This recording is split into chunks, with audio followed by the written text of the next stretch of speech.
behave yourself and don't mess with those people from the world government.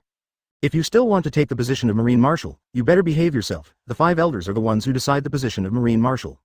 Marshal Sengoku had no way to deal with Ron, since the hard way didn't work, he could only use the soft way and take out the position of Marine Marshal. Really, Sengoku old man, then tell those people from the world government to get out of here as soon as they see me. If that's the case, then I won't mess with the people from the world government. I'll trouble you, Sengoku old man, to notify those old guys from the 5 elders for me. Marshal Sengoku almost wanted to kill this arrogant B***************** D after hearing what Ron said. You asked me to say these words to the 5 elders. Do you believe that I and you, A B************* D, will be expelled from the Marine position the next day? I will be honored with the Kangsheng order together with you, A B********** D. You B******** D, shut up immediately. Don't make trouble for me on the road this time. Take that B********** D Shichibukai to Impel down as soon as possible. Marshal Sengoku's anger directly implicated Crocodile, a sand crocodile far away in Alabasta. Ron was about to say something when the Den Den Mushi was cut off by Marshal Sengoku.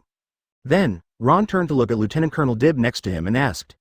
Lieutenant Colonel Dib, how long is the flight to Alabasta? How long will it take to arrive? It's probably half a day's journey. Alabasta. This kingdom is surrounded by most of the yellow sand desert area. In the center of the desert, there is an extremely large city.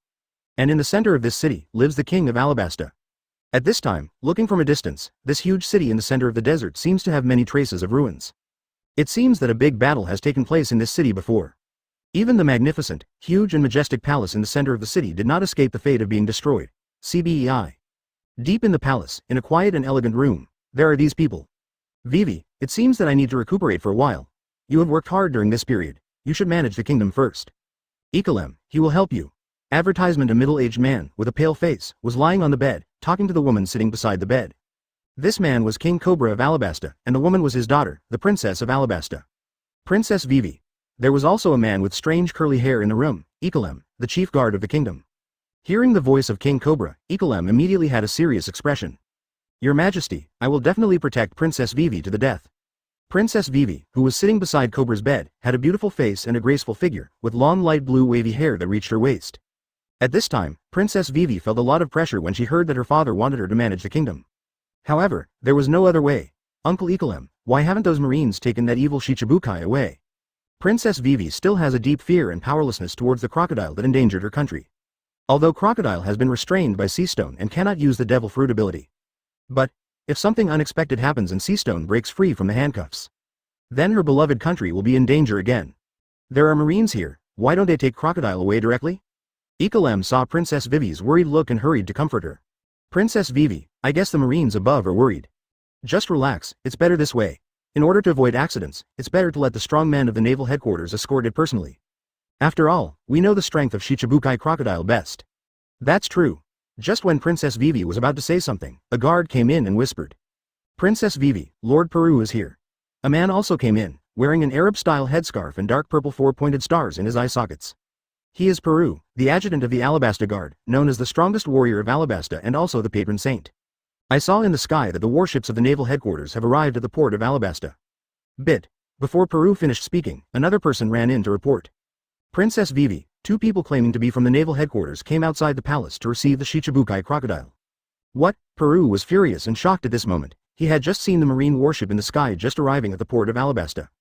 The palace was thousands of miles away from there. How could it arrive at the central city of Alabasta so quickly? Peru was a zone bird fruit falcon form ability user. He could fly in the sky, so he could patrol Alabasta every day. Peru was just thinking about whether to ask these marines for a ride, but he didn't expect to be slapped in the face so soon. Naval Headquarters? It is indeed the strongest force on this sea, the most powerful department of the world government, and it is indeed a place where monsters are rampant. But what Peru didn't expect was that Ron's dragon-slaying warship had already docked at the port of Alabasta. Ron's powerful observation Haki sensed a gaze in the sky. Ron looked up and looked far away, and memories instantly came to his mind. Oh, it turned out to be this bird. It seems that we can save the map now, and someone will lead the way. Princess Vivi was immediately excited after hearing this. She was just wondering when the Marines would send someone, but she didn't expect them to come so soon. Really? Immediately notify the Marines in the palace and tell them that the Naval Headquarters has sent someone to bring Crocodile out first. Outside the palace, Crocodile is now being closely guarded by a group of Marines. These Marines are the Loguetown Marines who chased the Straw Hat Pirates in Loguetown. Colonel Smoker and Tashigi are also among them. Damn, those senior executives above, I don't know what they're thinking. Why don't they just let me escort this B*********** D pirate back?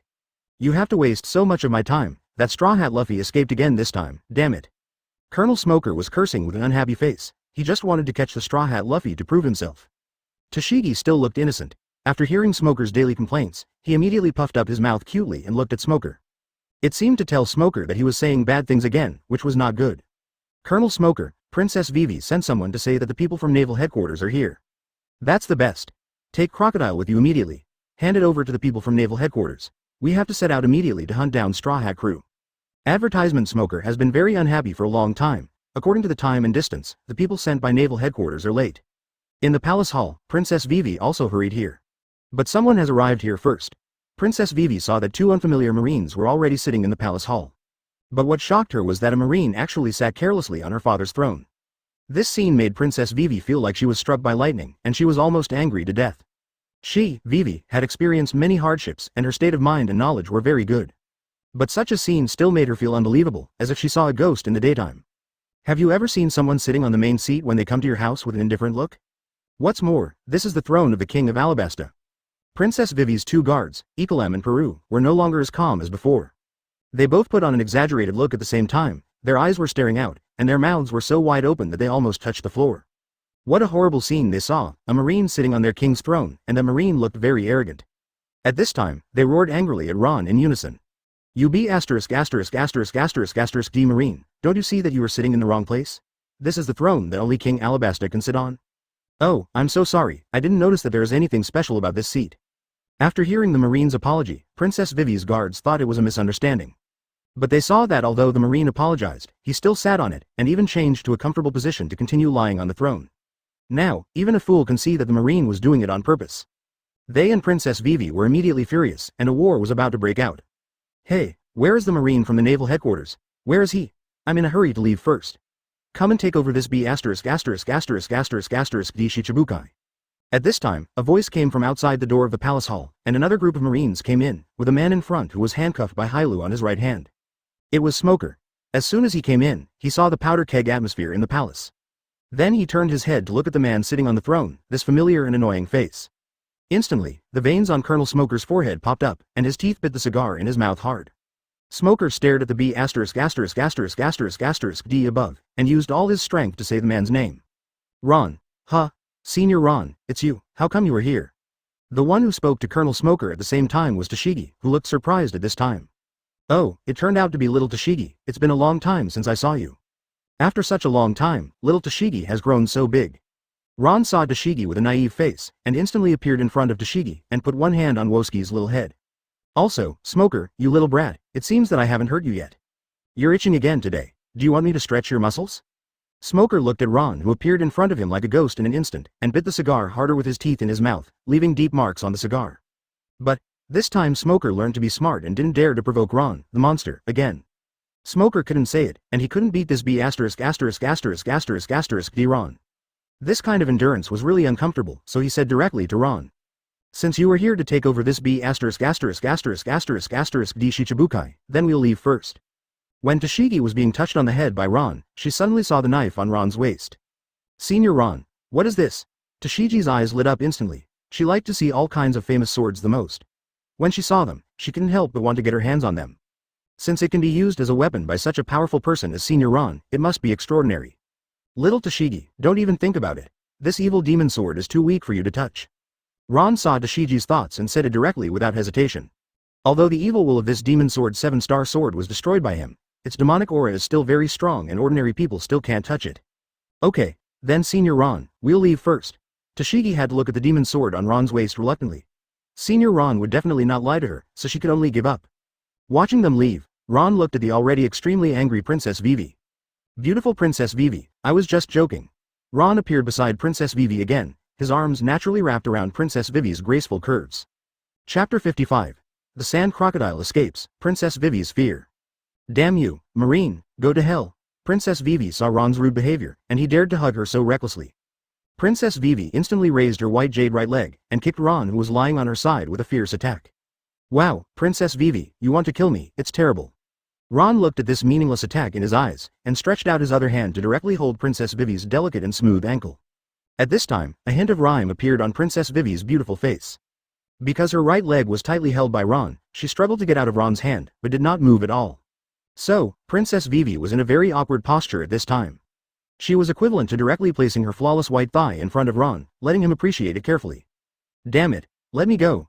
You be ********** D Marine. Princess Vivi looked at Ron, who was watching her from the side with relish, and she struggled. Too presumptuous. B********* D Marine. Let Princess Vivi go. Seeing this scene, the two guards of Princess Vivi immediately switched to fighting without hesitation. A man with a strange hairstyle on his head turned into various guns, pointing the gun at Ron. Another person used the Devil Fruit ability to transform into a bird-shaped humanoid monster. They stared at Ron with their eyes. If Princess Vivi was not next to Ron, they would be happy to tear this B******** D Marine into pieces. This absurd scene also attracted the attention of someone hiding aside. There was a man standing at the door of the palace hall, and he had been looking at this place very seriously. This person was Crocodile, the sand crocodile left by Smoker, and he looked at Ron in surprise at this time. It's really interesting. Hey, Marine, are you real? Crocodile said that he had lived for so many years and had never seen a Marine like Ron. It was really interesting. This Marine had the potential to be a pirate.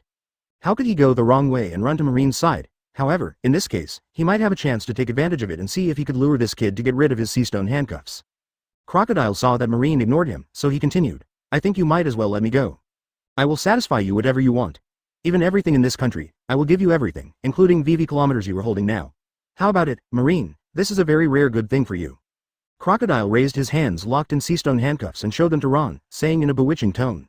Crocodile's words fell into the ears of Princess Vivi and her two guards, making them all look pale. No, Princess Vivi didn't care about being shy and shouted directly. Seeing this, Ron immediately let go of Princess Vivi's thigh, and then Ron pretended to be very interested in what Crocodile said. Is that so? If you say that, I'm very moved, Ron said, and then let go of the arm that was hugging Princess Vivi and walked towards Crocodile. Are you crazy, Marine? I will never allow you to do such a thing. Princess Vivi saw this Marine, and really stupidly went towards Crocodile, and hurriedly stepped forward to hold Ron with both hands. Ron immediately felt the familiar and extremely comfortable soft feeling on his arm. That was undoubtedly, Princess Vivi was anxious without any concerns. A pair of arms tightly held Ron's arms, and she didn't even notice that Ron's thick and strong arms had squeezed her proud place. Do you know that this man is very dangerous? If you do this, Naval Headquarters and world government will not let you go.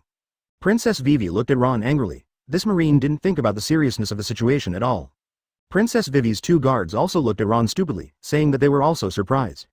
This Marine dared to believe such nonsense, and really wanted to let go of the evil Shichibukai. They seriously doubted how Marshal Sengoku from the Naval Headquarters found such an excellent Marine and sent him to escort such a dangerous person. Isn't it because they think that the suffering Alabasta has suffered is not enough? Do they want them to experience painful despair again? Ecolem and Peru looked at each other at the same time, and they reached a certain consensus. What a jerk. We must report this to King Cobra and ask him to write a complaint letter to the world government. Advertisement. He severely rebuked the current Marine Marshal Sengoku for his dereliction of duty. Hey, Marine kid, don't hesitate, let me go quickly, I will definitely fulfill your wish. Crocodile saw that this Marine really believed his words, which gave him a glimmer of hope. He was absolutely unwilling to spend his whole life in the underwater prison, and he would never let the Straw Hat Kid go. He was careless for a moment, and despised the Straw Hat Kid again and again, and he capsized in the gutter. He must get back this shame. At this time, just when Crocodile was about to start to feel happy, a sharp pain came from his stomach. He suddenly hunched over, blood rushed out of his mouth, and half knelt on the ground. Crocodile slowly raised his head and looked at the person who was close at hand. It was Ron. Marine brat, you're looking for death. Crocodile finally realized that the B*********** D Marine brat had been playing tricks on him. You're really smart. You figured it out. Yes, I was deliberately humiliating you. A loser like you dared to say it to satisfy my wish, but you were defeated by that straw hat brat. It seems that I'd better send you to the undersea prison to live out your retirement. This sea is very dangerous. A loser like you should enjoy your old age in the undersea prison. As Ron spoke, he raised his foot and stepped on Crocodile's vital point. Crocodile's head was directly stepped on by Ron under the floor. Marine brat, I will definitely kill you. Crocodile had never been humiliated like this before, and he was about to go crazy. He swore, don't give him a chance, or you will kill this Marine. The scene where Ron humiliated Crocodile made Princess Vivi and her two guards look shocked and terrified. What a terrible Marine, who was still chatting and laughing with them the last moment, and became cold and ruthless the next moment. It's better to let this Marine leave Alabasta as soon as possible, otherwise who knows what will happen again. The two guards looked at each other, then walked to Princess Vivi and whispered a few words to her. Princess Vivi, you can't let this D Marine do whatever he wants here. Let this Marine take this evil Shichibukai back to Naval Headquarters first. After hearing this, Princess Vivi woke up suddenly. Yes, she almost forgot about this matter. All this is to blame this rude and hateful Marine, who has been playing tricks on them here. Princess Vivi was just about to talk to this Marine about what he should do now instead of beating the crocodile. Crocodile, this tragic scene, even Princess Vivi can't stand it. Oh, these sea stone handcuffs can't be fake, how can they be so fragile and break so easily? At this time, Ron received a message that petrified Princess Vivi instantly, and the two guards Ecolem and Peru also broke into cold sweats instantly. Are you kidding? Can't it be true? How could sea stone handcuffs break? Sea stone is the crystallization of the sea, but it has a hardness comparable to diamond, how could it break? You D Marine, what on earth did you do? Advertisement. Ron originally wanted to brush some system rewards on the crocodile, but he didn't expect that the crocodile locked by the sea tower had no strength at all. Ron heard the voice in his mind for the first time, which made him a little difficult to accept. $160. Ding, complete the arrogant task, get the system reward. Successfully arrogant in front of crocodile, get the reward of 0.1 points of strength, 0.1 points of physical strength, and 0.1 points of speed. Damn it, Ron cursed. This D was locked in sea stone handcuffs. The strength is not even as good as ordinary people, which has affected Ron's system tasks. So, Ron directly used the emission form armament Haki to kick hard and shattered the inside of the sea stone handcuffs. Although the strength of sea stone handcuffs is comparable to diamonds, it was still easily broken by Ron's penultimate high-level emission armament Haki for internal damage. As for Crocodile, who was stepped on by Ron and was already scarred and bloody. At this time, he already felt that the feeling of weakness in his body had completely disappeared and the sea stone handcuffs were gone. Crocodile's body under Ron's feet gradually turned into tiny yellow sand, then moved away and slowly turned into a human form. Crocodile glanced at the marks of Ron's crazy beating on his body, and then he laughed wildly and said cruelly to Ron. Ha ha ha, Marine kid, I didn't expect you to really let me go free. So to thank you, I will definitely kill you, the annoying Marine kid. Princess Vivi and the others saw that the evil Shichibukai that had once caused disasters to their country had regained its ability. 0. All they saw was despair, because Luffy Nami and the others were gone, who could stop this terrible ability user. Crocodile now only wanted to retaliate for everything here. He actually failed here, and was defeated by an unknown pirate rookie. He vowed to twist off Straw Hat Luffy's head to wash away the shame of that failure. However, before that, Crocodile had to kill this D Marine kid first. Thinking of this, Crocodile's right arm immediately turned into a big sword made of a lot of sand. Marine kid, go to hell. Crocodile flew towards Ron quickly, waving a huge desert sword. The desert sword was fierce, and everything it touched was sucked dry and shattered in an instant. However, Crocodile responded with a huge fist. A fist with a powerful sound of breaking through the air visible to the naked eye was driven by the terrifying power of the fist. Boom! Crocodile was like a heavy blow, and the whole person broke through the wall of the palace and quickly smashed outside. Crocodile struggled to get up outside, half knelt and looked at Marine in front of him. This feeling of pain is really nostalgic. Marine, you have mastered such a high level of armament Haki. Who else can have this kind of power that can cause such severe pain to Logia users except armament Haki? If it was just ordinary armament Haki, Crocodile would not be surprised or afraid at all. But he clearly felt that the armament Haki of this Marine was very powerful. Since Crocodile got the sand fruit, he has never paid attention to the practice of Haki. He completely relied on the power of the Logia Devil Fruit to do whatever he wanted in East Blue. Unexpectedly, this time he met a Marine who practiced armament Haki to such a high level. So, he had to take it seriously this time, because he swore to kill this damned Marine kid was killed. Crocodile immediately pressed his right hand on the ground. Erosion reincarnation. After his right hand touched the ground, it instantly cracked, and it was obvious that it had absorbed the moisture and gradually spread to the surroundings, and several surrounding buildings also collapsed. However, Ron did not give him time to perform any bullshit tricks, and directly teleported to appear in front of Crocodile. Ron raised his right fist expressionlessly, and it was instantly wrapped with powerful armament Haki. Then with unparalleled power, he punched Crocodile. Then there was a huge movement that shook the earth, like a 9 out of 10 earthquake. Chapter 56. Surprise appearance, the Flying Pirates. Crocodile was lowering his head and sucking the moisture from everything around him with his hands. Suddenly, he felt that the sky had turned dark. Huh? He immediately looked up and saw a tall and burly figure above him. It was that B******** Marine kid. Just when Crocodile was stunned, Ron had already smashed his fist that had been ready for a long time. Boom! With a loud bang, Crocodile was hit by Ron's punch, and his body fell like a meteorite. Crocodile's body was hit by an extremely powerful force, which took him to the ground. Then the ground quickly cracked like a spiderweb, and expanded around to form a huge deep pit. The first thought of Crocodile when he lost consciousness was, this B****** Marine kid actually dared to attack by surprise. In this case, shouldn't he wait for him to use his ultimate move first? Young man, you don't have martial ethics, I advise you to be a rat tail. After Crocodile fell to the ground and lost consciousness in the pit, Ron teleported to the side of Crocodile. Then he took out a seastone handcuff from his arms and locked him directly. Ding! The Arrogant mission is completed. Get rewards. Successfully Arrogant in front of Crocodile and defeat him. Get life potion, increase strength by 50 points, speed by 50 points, and physical strength by 50 points. Life potion is a super sci-fi invention that can enhance cell vitality and increase life by 50 years. Ron looked at the introduction of the system in his mind in the small exquisite crystal bottle in his hand, which was filled with crystal clear green liquid. Ron's eyes lit up. Enhance lifespan? It's really a good thing. Lifespan is elusive and difficult to peek into. I didn't expect that I could get such a life potion this time. Heaven-defying reward. Ron opened the bottle without thinking, drank it all in one gulp, and then threw the crystal bottle aside. After Ron drank the crystal clear green liquid in the crystal bottle, Ling En felt a magical power appear in his body immediately.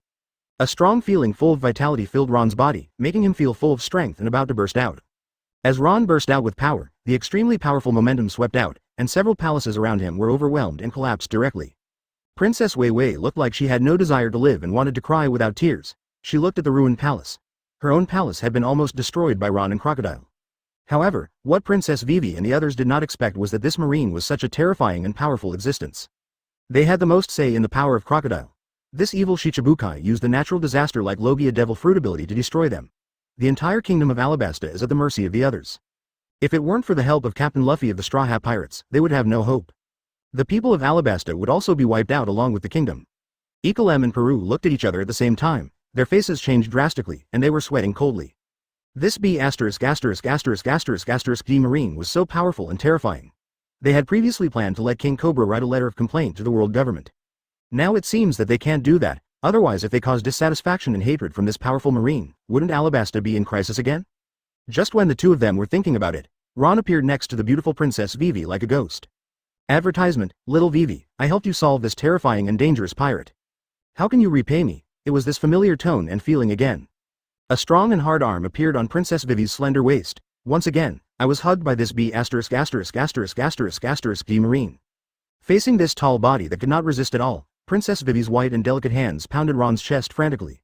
Damn and rude B***** Marine, didn't you do all this yourself? How dare you? B***** Marine, let go of Princess Vivi.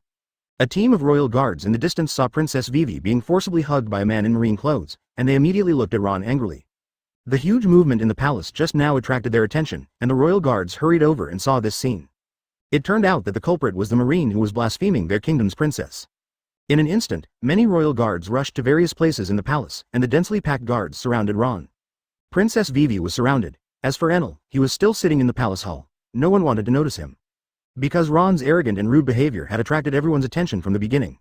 After seeing this dangerous scene surrounded by densely packed palace guards, Ron didn't feel anything. Instead, Princess Vivi spoke first and said anxiously to the palace guards. Wait a minute, calm down, don't be impulsive, you all go back first, I have some misunderstandings with this marine, I will solve it. Yes, everyone go back first, here we too are protecting Princess Vivi. Ecolem and Peru also spoke up after Princess Vivi, and hurriedly went up to stop these angry guards. This is to protect their loyal palace guards. This B*********** D Marine does not act according to common sense and has extremely powerful strength. Even the evil Shichibukai is not his opponent, so if there is a conflict, these palace guards will be doomed.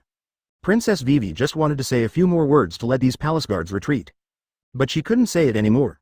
Princess Vivi's beautiful face was suddenly touched lightly by the palm of her hand until she was face to face with this marine, and then. It was the work of the B******** D Marine who hugged her. He dared to do such a rude thing to her in front of so many people. All the people who saw this scene were petrified together, and they all had a common idea in their hearts. Is this true? This marine dared to treat their princess like this in public. In their eyes, the princess of the kingdom, Princess Vivi, is a sacred and inviolable existence. Today, a daring B******* D Marine actually did such a rude and offensive thing. He is simply an unforgivable guy. Everyone, come with me and kill this B****** D Marine who was rude and offensive to Princess Vivi. An angry roar suddenly came from the palace guards. Yes, this B***** D Marine dared to do such a rude thing to Princess Vivi, we must not let him go. Ron stopped because he saw that Princess Vivi's beautiful face had been flushed. So, Ron was reluctant to leave Princess Vivi's place, otherwise he could have tasted it for longer. Little Princess Vivi, I am very satisfied with your enthusiastic return. Ron looked at Princess Vivi who was breathing wildly, and he said he was very satisfied with his masterpiece. Just when Ron was teasing Princess Vivi with a look of success and satisfaction, the palace guards rushed forward with weapons in hand, ready to tear Ron to pieces. Even Princess Vivi's two guards were too late to stop them. What a bunch of noisy ants, how dare they disturb my good deeds. Ron looked at the murderous army rushing towards him expressionlessly.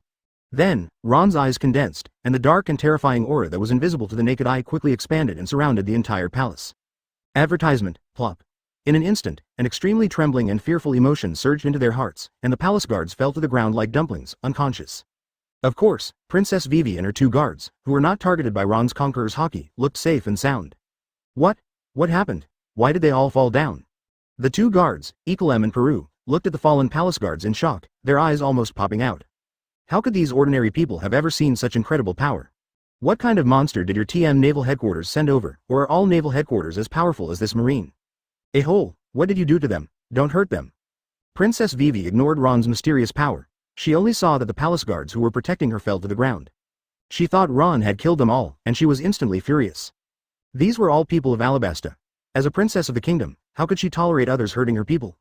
Ron looked at the furious Princess Vivi who was questioning and fighting him crazily in his arms, and immediately spoke. If Ron didn't explain, he might be hated to death by Princess Vivi.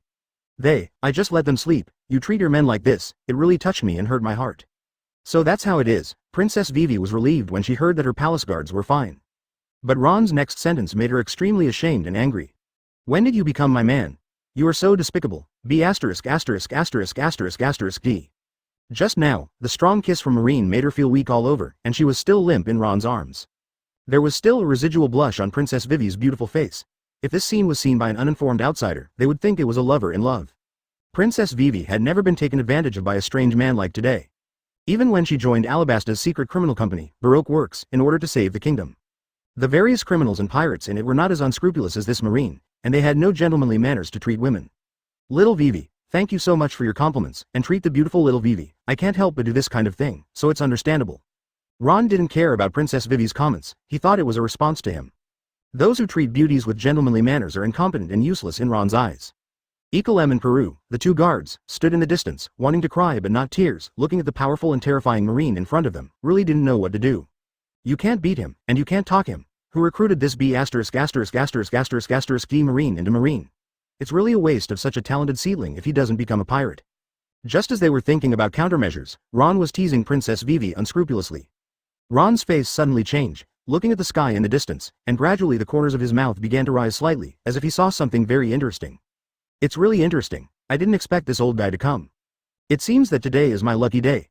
Princess Vivi was ready to give up resistance and let Ron do whatever he wanted. She didn't have the strength to resist this hateful marine. Then, she saw Ron let him go, looked at the sky outside the palace, and said something that made her confused. Ha ha ha. Listen to me, people below, hand over Crocodile and your king to me. A wanton laugh sounded over the city, causing Princess Vivi and everyone in the city to look up at the sky at the same time. After just a few breaths, many giant floating hills appeared above the city, and huge pirate ships between small Yamanaka. This huge momentum and incredible scene made Princess Vivi and her 10 hearts continue to fight.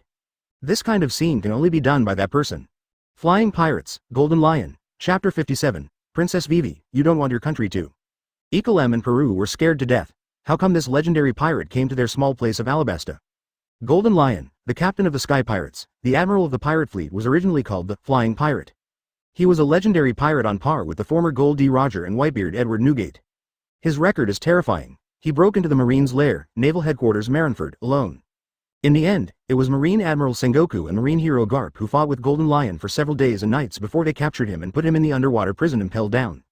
Of course, Golden Lion's record is not only about breaking into the Naval Headquarters alone, but also another shocking record. Golden Lion was able to successfully escape from the underwater prison Impel down, and thus became the first pirate in history to escape from the underwater prison. Not long after, the Golden Lion fleet floating over Alabasta gradually drifted towards the direction of the palace. Princess Vivi looked at the giant hills in the sky that could easily destroy the palace, and her whole body trembled unconsciously. Her soft and delicate hands tightly grasped Ron's arm, as if only by relying on Ron's body in this way could she feel a sense of security. Little Vivi, this time it's really difficult. I, a small marine, can't handle such a big man when I meet a legendary pirate like the Golden Lion. Ron felt the strangeness of Princess Vivi in his arms, and his hands began to play around with Princess Vivi's graceful figure dishonestly. Princess Vivi panicked when she heard that Ron wanted to retreat and escape, and she didn't even care about Ron's dishonest hands on her. Hole, you are a marine. Isn't it your responsibility to deal with such a big pirate? Besides, that terrible pirate also said he wanted Crocodile, which is also your mission. If you hand over K-21 Rockdale to him, how will you explain to your Marine Marshal when you return to the Naval Headquarters? This D Marine is very powerful, even Crocodile is not his opponent. So Ron is now Alabasta's last hope. That terrible pirate doesn't just want her father, he also wants Shichibukai Crocodile. She doesn't believe that Ron will just give up the mission. However, Princess Vivi still underestimated Ron's bottom line, and Ron's next words made her completely speechless. Little Vivi, facing such a powerful and evil pirate, even if I give up the mission, I believe Marshal Sengoku will definitely not punish me. Kr. Princess Vivi didn't know what to say. Ron's shamelessness made her helpless. Ha ha ha. Is this the palace of Alabasta? Didn't you hear what I said? Bring out your king and Crocodile to me. How dare you ignore me? Who do you bastards think I am? I am the great pirate Golden Lion Shiki. A man slowly floated down from the pirate ship high in the sky until he was very close to Ron and the others.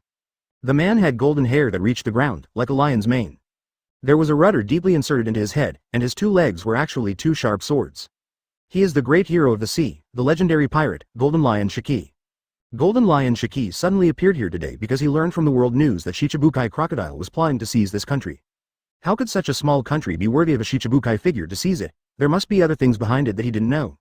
Coincidentally, due to Ron's reasons, Shichibukai Crocodile had been staying in Alabasta and was not imprisoned in the underwater prison in time. So, this also gave Golden Lion Shiki an opportunity to come. He wanted to ask the Shichibukai kid what secrets this country has. Advertisement. Oh, I didn't expect that a big pirate like you would be very interested in this matter. This country has the whereabouts of ancient weapon Pluton. I think a big pirate like you must be very interested. Save me first, and let's work together. Under the big pit on the ground, a man who looked embarrassed came up and said slowly to Golden Lion Shiki in the sky.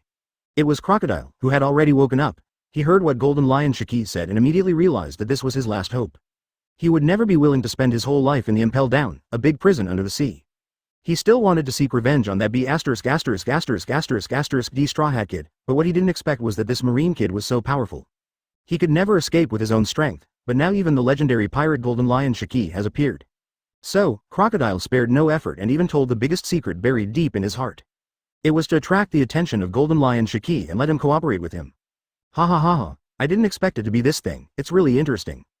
Golden Lion Shiki was immediately overjoyed when he heard that the secret Crocodile said was the ancient weapon Pluton. He had heard of the ancient weapon Pluton before, a terrifying ship that could destroy a country with one shot. If he could get the ancient weapon Pluton, he could take revenge on Naval Headquarters. Damn Marine, Golden Lion Shiki cut off his legs to escape and successfully jumped out of the underwater prison. He swore to those damn Marines that he would come back to take revenge on Marine. But since he lost his legs, his strength has declined greatly. If Golden Lion Shiki dared to go to Naval Headquarters to take revenge like before, I'm afraid only one Marine Admiral would be able to easily get rid of him. Thinking of this, Golden Lion Shiki got the hope of taking revenge on Naval Headquarters, and looked at Crocodile below without hesitation. Okay, I'll cooperate with you. Princess Vivi heard that Crocodile knew the biggest secret of their family for generations. Princess Vivi felt unbelievable immediately. This was the top secret of their family, how could outsiders know it? Crocodile smiled when he heard that Golden Lion was willing to cooperate with him. Then he pointed at Ron and said cruelly, but before that, you'd better get rid of that Marine kid first, otherwise he will be a big hindrance and disrupt my cooperation with you. Golden Lion Shiki looked in the direction that Crocodile pointed to, and saw a young Marine standing there. Golden Lion Shiki frowned at this time. How could such a Marine have any impact on his cooperation with Crocodile? This Shichibukai Crocodile underestimated me too much, or the people in this sea haven't seen my strength for a long time. He actually thought that a mere Marine would dare to stop their cooperation plan. Well, it's really scary to be looked at like this by a legendary pirate like me. Ron, who was suddenly stared at by Golden Lion Shiki, immediately put on a scared look. Ron looked scared on the surface, but he was actually very happy in his heart. I wonder what the system's reward will be for defeating a strong man like Golden Lion. It seems that agreeing to come to East Blue to escort Crocodile to that old man Sengoku is a big reward. Golden Lion looked at this Marine who looked very scared, and felt very satisfied in his heart. Advertisement. It seems that the reputation of Golden Lion Shiki still exists on this sea. Even Marine will be afraid of me. However, although Golden Lion Shiki is very satisfied with the performance of this Marine kid. But since it is the request of his ally Crocodile, he is still willing to show his strength. So that Crocodile can see that he is still the real strong man in this sea, a veritable pirate. Marine kid, let you see a real pirate before you die. Ha ha ha ha. Golden Lion Shiki slowly raised his right leg and swung it towards Ron. A slash of dozens of meters long attacked the ground. The terrifying and powerful slashing force directly split the entire palace in two. A huge deep ditch appeared, and the place where Ron stood and the palace hall behind were cut into two smooth pieces. As for Enel, who was still sitting in the palace hall with a very comfortable look, he was just hit by the terrifying slash of the Golden Lion. Enel's body was also cut into two smooth sections like the palace. But the next second, Enel's cut body instantly returned to normal. Enel looked at the Golden Lion Shiki outside with a little surprise. He didn't expect the pirates to be so powerful. Such a terrifying slash, tut, I didn't expect to see such a top-level strongman after following the boss to Qinghai. Golden Lion Shiki saw that there was no body of the Marine kid in the place where he slashed. He actually escaped my slash. It seems that this Marine kid is a bit interesting. And when the Marine kid avoided his slash, he was holding a woman. At this time, the Golden Lion turned his head to look at where Crocodile was standing. Because, the Marine kid and the woman were there. Crocodile felt someone behind him, and suddenly felt bad, and cold sweat ran down his face. It seems that the situation is not good for me. Crocodile had just finished speaking when he was kicked by Ron towards the direction of Enel in the palace.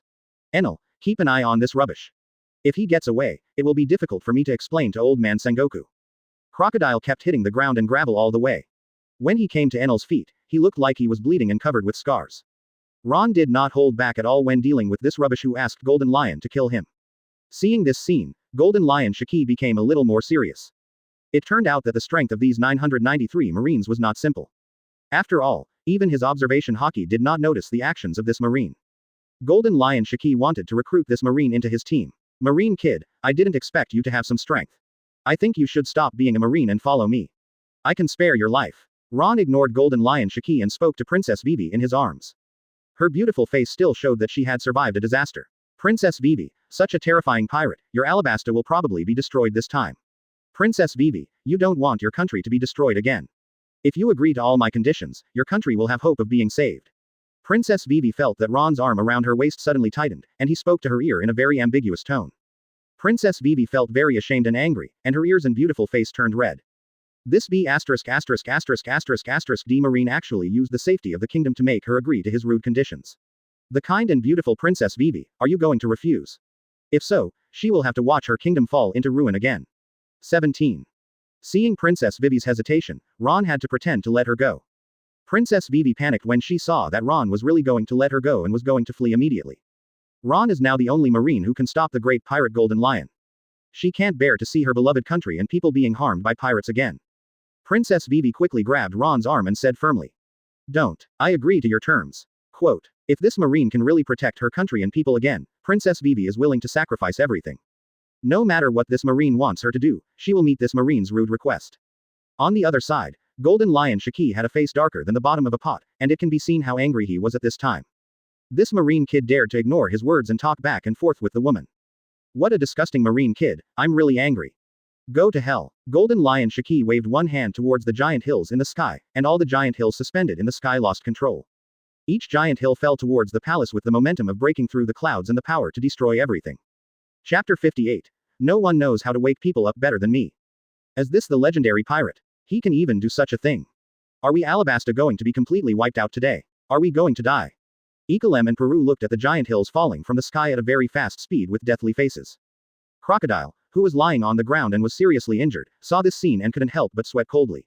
He immediately cursed at the angry golden lion above. Hole, damn old guy, I'm still down there. Quote. If Crocodile had not been handcuffed by Seastone, he would have scoffed at such an attack. Such physical attacks would have no effect on his Logia demon fruit power. However, Crocodile could no longer use the devil fruit ability. Did this damn golden lion want to kill him as well? Just as the giant hill that was about to fall to the ground was about to fall, a soft whisper reached everyone's ears. Tempest kick armed storm. A powerful wave of air swept up, and countless vacuum slash waves appeared out of thin air. The light blue slashes piled up densely, forming a spider web-like sword energy storm. In an instant, the giant hill that was falling from the sky at a high speed was completely and smoothly cut into countless small pieces. Then, countless small stones were changed in direction by the residual power of Ron's slash wave and fell to the periphery of the palace, causing a slight shaking of the ground. The Alabasta palace was smashed into a mess by the rocks falling from the sky, with broken walls and ruins. Only the place where Ron was safe and sound, and was not hit by the crazy small stones. Ikalem and Peru looked like they were waiting to die. They didn't expect that this marine could cut so many giant hills into this. So terrifying. This marine is a real monster, worthy of being sent by the Naval Headquarters. Ikalem and the others have been completely conquered by Ron's strength, and dare not blame him for his previous actions. Crocodile saw that he did not die in the attacks of Golden Lion, without any joy, but looked at Chuan En with a solemn and horrified face. Damn, this marine kid is really a monster, and those marine bastards actually sent such a powerful marine to escort him. Crocodile felt that if he faced these unstoppable attacks, he would not be able to resist. He could only use elementalization to avoid the edge directly, instead of choosing to fight.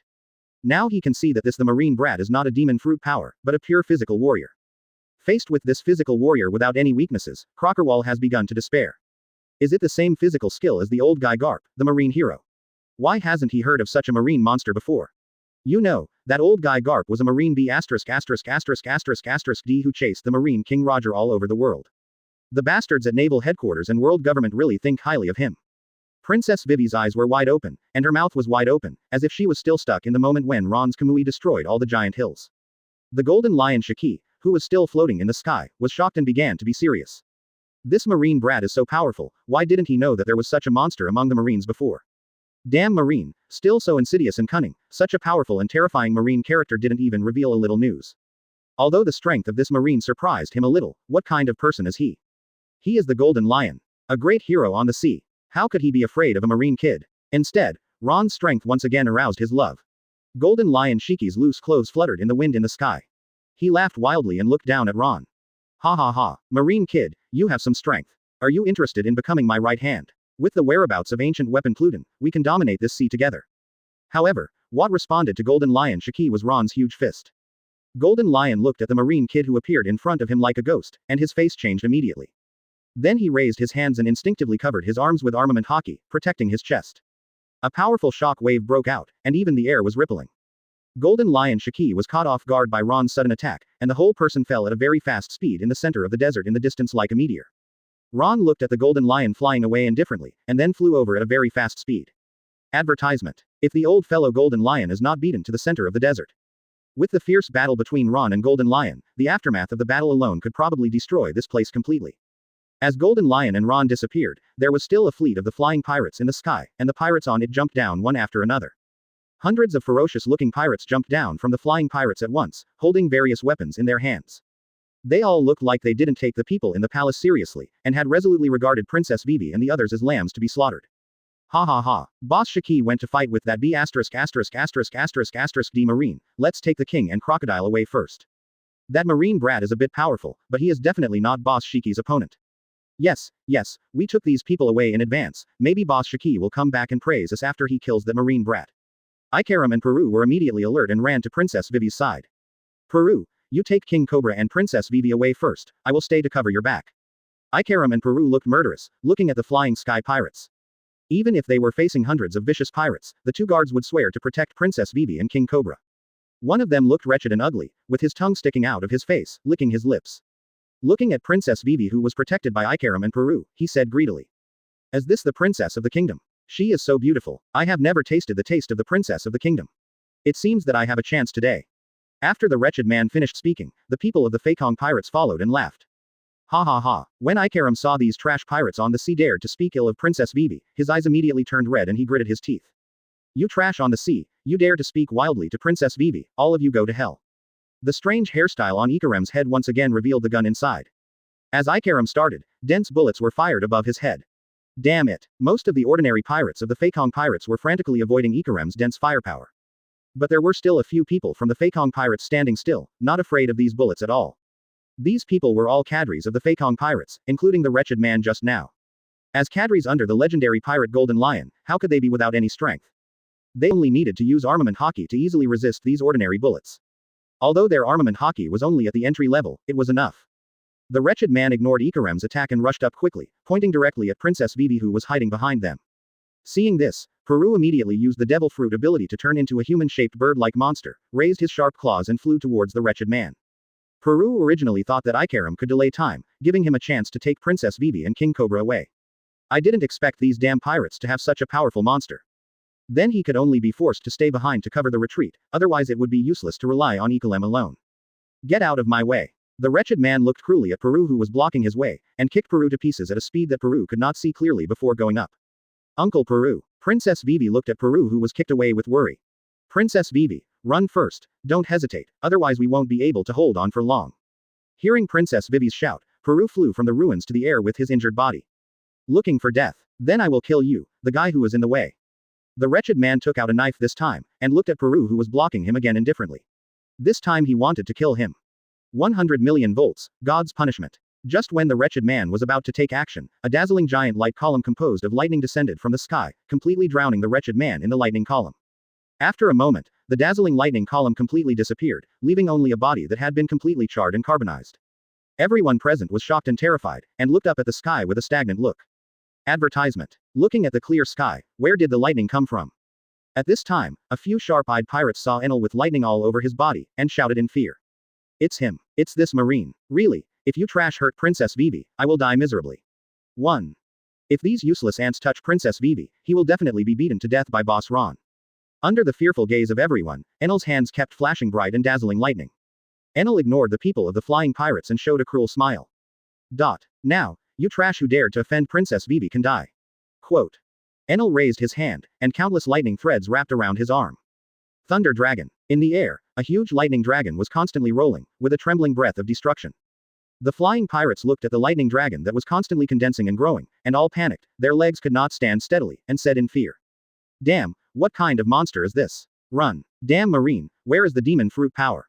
Everyone run, this damn marine is a demon fruit power.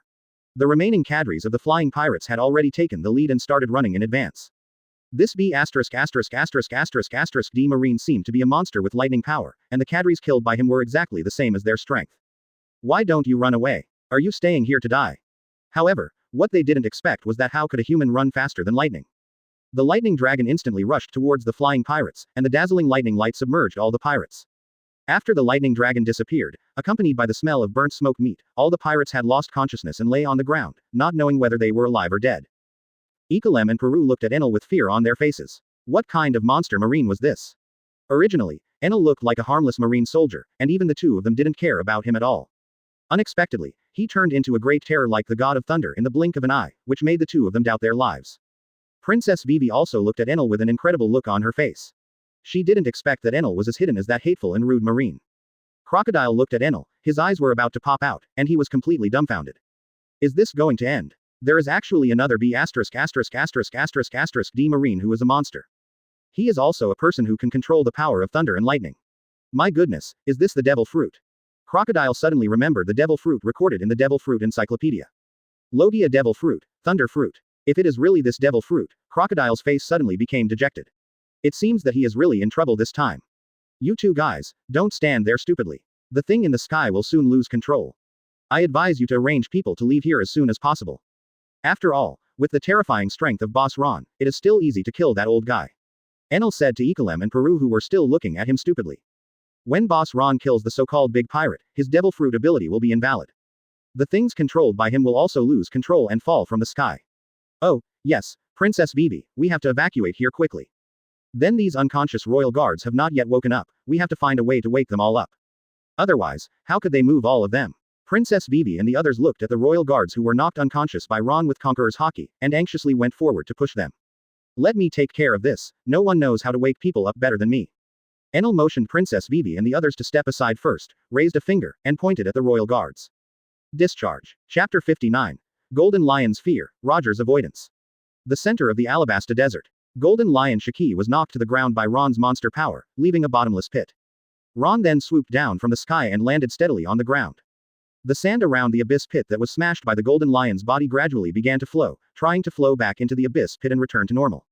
However, after a short while, the endless sand began to strangely violate common sense and continued to float up. Golden Lion Shiki slowly floated up from the abyss pit, with countless sand grains condensing on his head, surging constantly. Golden Lion raised a hand at this time, facing the sand grains above, and looked at Ron in front of him expressionlessly. Marine Kid, you have successfully angered me, and this is where you will die today.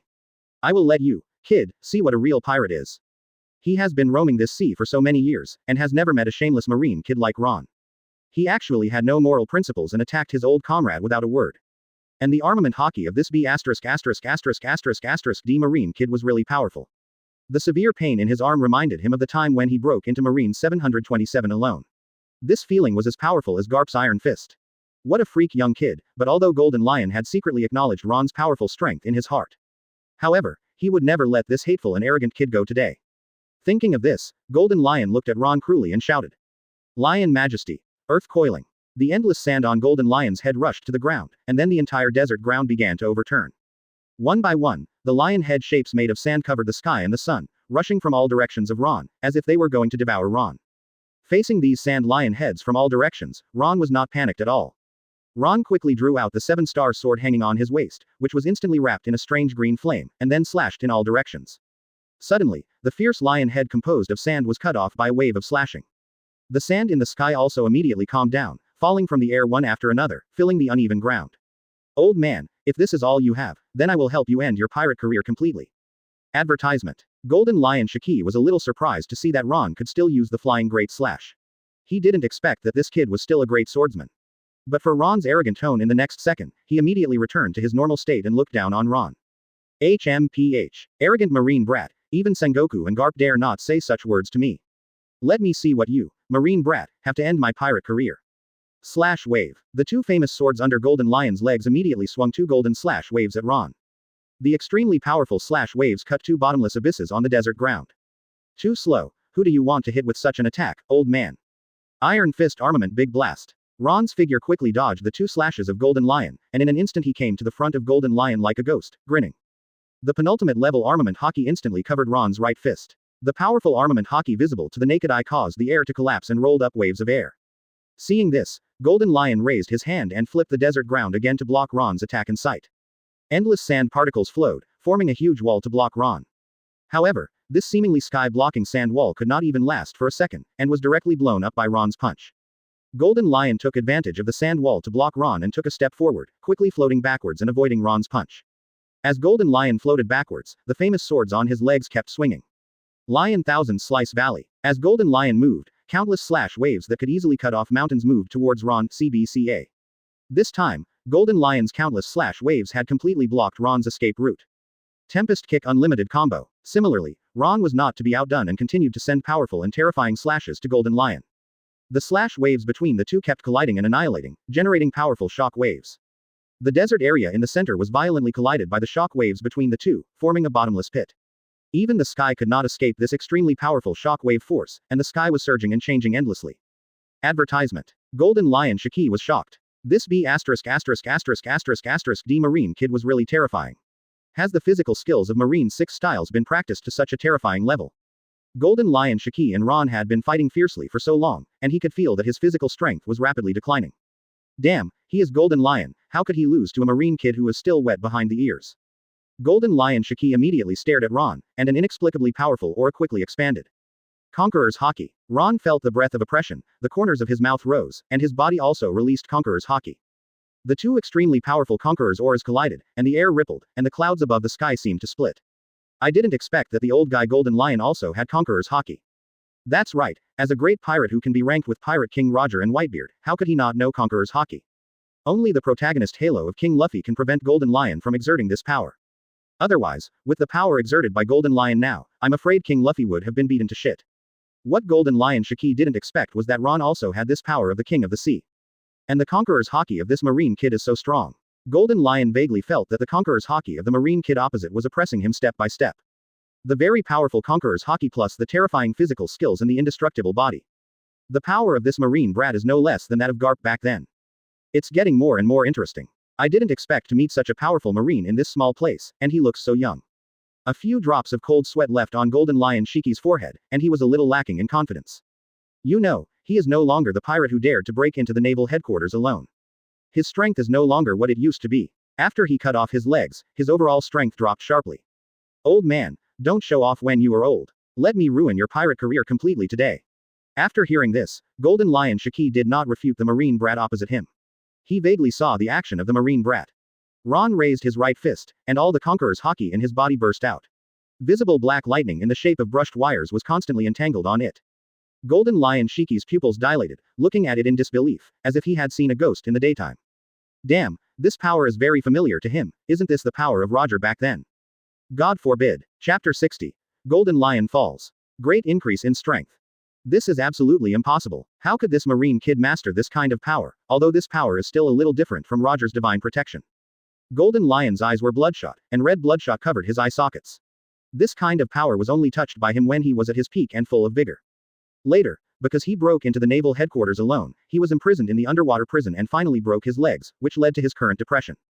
For these reasons, Golden Lion could only rely on the Devil Fruit ability and finally abandoned the practice of Haki. I will never lose, Marine Kid, die. Golden Lion landed on the desert ground from midair, and had already released the most powerful Devil Fruit ability without hesitation, as well as the powerful Armament Haki. The emission form of Armament Haki flowed out of Golden Lion's body and poured into the vast desert. The entire desert sand began to move violently and floated, covering all of Golden Lion's Armament Haki. This scene was like the sky turning upside down, the sun and the moon turning upside down, and a deep hole formed on the ground. The endless sand floating above was rolling violently like a huge wave, and then rushed towards Chuan En with the power to sweep everything. Marine Kid, let me see the strength of Marine in this new era, whether it is qualified to end my pirate career. Ha ha ha ha ha. Golden Lion laughed wantonly, and his golden coat fluttered in the wind. The great hero on the sea, the legendary pirate who could be ranked with Pirate King Roger and the world's strongest man Whitebeard, came back again at this moment. Unexpectedly, in this Marine Kid, he found the feeling of competing with Roger for the sea. Really, old man, you, a pirate from the old times, should become the merit of my becoming the Marine Marshal. Ron's right fist attacked the huge wave of sand that was destroying the world, and countless dark and deep lightning threads filled the place. Boom. The two terrifying and amazing forces collided with each other, causing earth-shaking violent fluctuations, forming a hemispherical shock wave aura, and rapidly expanding. Even Enel in the Alabasta palace looked at the wind and clouds above the distant sky, and the color of the world. He could even subtly feel the storm shock waves and the violent shaking of the ground coming from the center of the distant desert. Is this the so-called legendary pirate? It's really scary to be able to fight like this with Boss Ron. Not long after, the sky full of sand controlled by Golden Lion slowly floated down from the sky, as if it was raining a heavy rain of sand. As for Golden Lion, on the other hand, had been punched into the bottomless desert abyss by Ron. Golden Lion was dying, lying on the bottom of the abyss like a candle in the wind, and was constantly buried by the sand on his head. Golden Lion had been hit by Ron's full-strength punch, and he felt that his internal organs had been completely shattered. Is this the Marine of the new era? Little devil, I agree with you. It seems that there is no place for pirates like me who are left over from the old era in this era. Ha ha ha ha. Golden Lion had the last bit of life left, and he had no regrets, but still looked very imposing. He just didn't expect that one day, he would die at the hands of a Marine Kid. Advertisement. Golden Lion used up the last bit of Devil Fruit's ability and threw the two knives on his thighs hard. As his favorite big swords, Sakura Ten and Kuki's sword, they were also weapons that had always fought side by side with him. So Golden Lion didn't want it to be buried in this vast desert like himself. Ron paused in midair, looking expressionlessly at the Golden Lion that was gradually being buried. What he didn't expect was that the last full-strength attack of the Golden Lion could reach the peak of his peak. Even Ron was injured by the terrifying shock wave, and his monster-like body was left with several bloody wounds that were deep enough to see the bone. However, what was horrifying was that Ron's wounds were healing rapidly at a speed visible to the naked eye. The blood vessels and granulation tissue on the wounds were intertwined continuously, and it seemed that it would not take long to return to its original state. The great hero of the sea, the legendary pirate, finally died on land and was buried deep underground by the endless sand. Ron was holding the two famous swords thrown by the Golden Lion, looking at the smooth and sharp exquisite blades of the two famous swords. Is it the 21st level great sword? Or is it the supreme great sword? Ding. The arrogant mission is completed, and the system reward is obtained. Be arrogant in front of Golden Lion Shiki and kill him to get the highest reward of this mission. Get all of Golden Lion's Haki comprehension, all of his swordsmanship comprehension, and get telekinesis. Ding. Armament Haki comprehension upgrades to the ultimate realm. Ron. Strength. Super Marine Admiral. Skills. Marine 6 styles, Fishman Karate, Telekinesis. Observation Haki. Penultimate. Armament Haki. Ultimate. Conqueror's Haki. Penultimate. Haki levels are divided into Beginner, Master, Grandmaster, Penultimate, Ultimate. Conqueror's Haki Penultimate and above can use Conqueror's Entanglement. Only those who can use this move are truly powerful in the sea. Ron felt the powerful momentum of the world-shaking nuclear vulgarity on his body that was rewarded by the system this time. Ultimate Armament Haki. In Ron's cognition, only the old man Garp has reached this level, and he doesn't know about others. Ron looked at the Armament Haki on his arm that was so dense that it was about to materialize. This power is really extremely powerful. Ron then looked at the desert ground, and his mind moved, and the sand grains instantly began to move violently, and then floated in front of Ron. Telekinesis. The power to manipulate all objects. It's really interesting. Ron is very satisfied with this new ability. Imagine that when you are fighting, you suddenly use telekinesis to affect and control the other party. It's hard to defend yourself. Unlike Conqueror's Haki, telekinesis can directly manipulate all the materials in reality. Conqueror's Haki directly shocks people from the spiritual level and strikes them mentally. Advertisement. However, later on, Conqueror's Haki can also be materialized after practicing to ultimate, thus affecting reality. There are very few people who can do this with Conqueror's Haki. Ron only knows that the conquerors of 4 emperors red-haired shanks can do this in a few years. Please give me flowers. Interesting. Is there anyone spying here? Ron was thinking about leaving here, but he didn't expect that observation Haki sensed something strange. High in the sky, a group of news seagulls were surrounding it. One of the news seagulls actually showed various expressions in anthropomorphic form, as if someone was controlling the news bird from behind. Big news. This is definitely a big news that will shock the world. This time I'll post it. Ha ha ha ha ha ha. Above the vast ocean, in a dim secret room, a person with a bird-like body was reflected by the faint light. At this moment, he was ecstatic and dancing. Nothing could make him crazier than such a big news in the world, a shocking news that would shock the world. A big pirate like Golden Lion, a legendary big man, a strong man who could compete with Pirate King Roger and the world's strongest man Whitebeard. He actually fell in this small place, and was killed by a young marine. Also, it was surprising that there was such a monster marine in Naval Headquarters. He could already imagine the sensation caused by this big news in the world tomorrow, and he began to tremble all over. It has been a long time since there was such a big news that shocked the world, and this feeling was really pleasant. He is one of the emperors of the underground world, the president of the World Economic News Agency, Morgans. He wears a black hat with a red and white feather on it, a light blue shirt, and a yellow bow tie.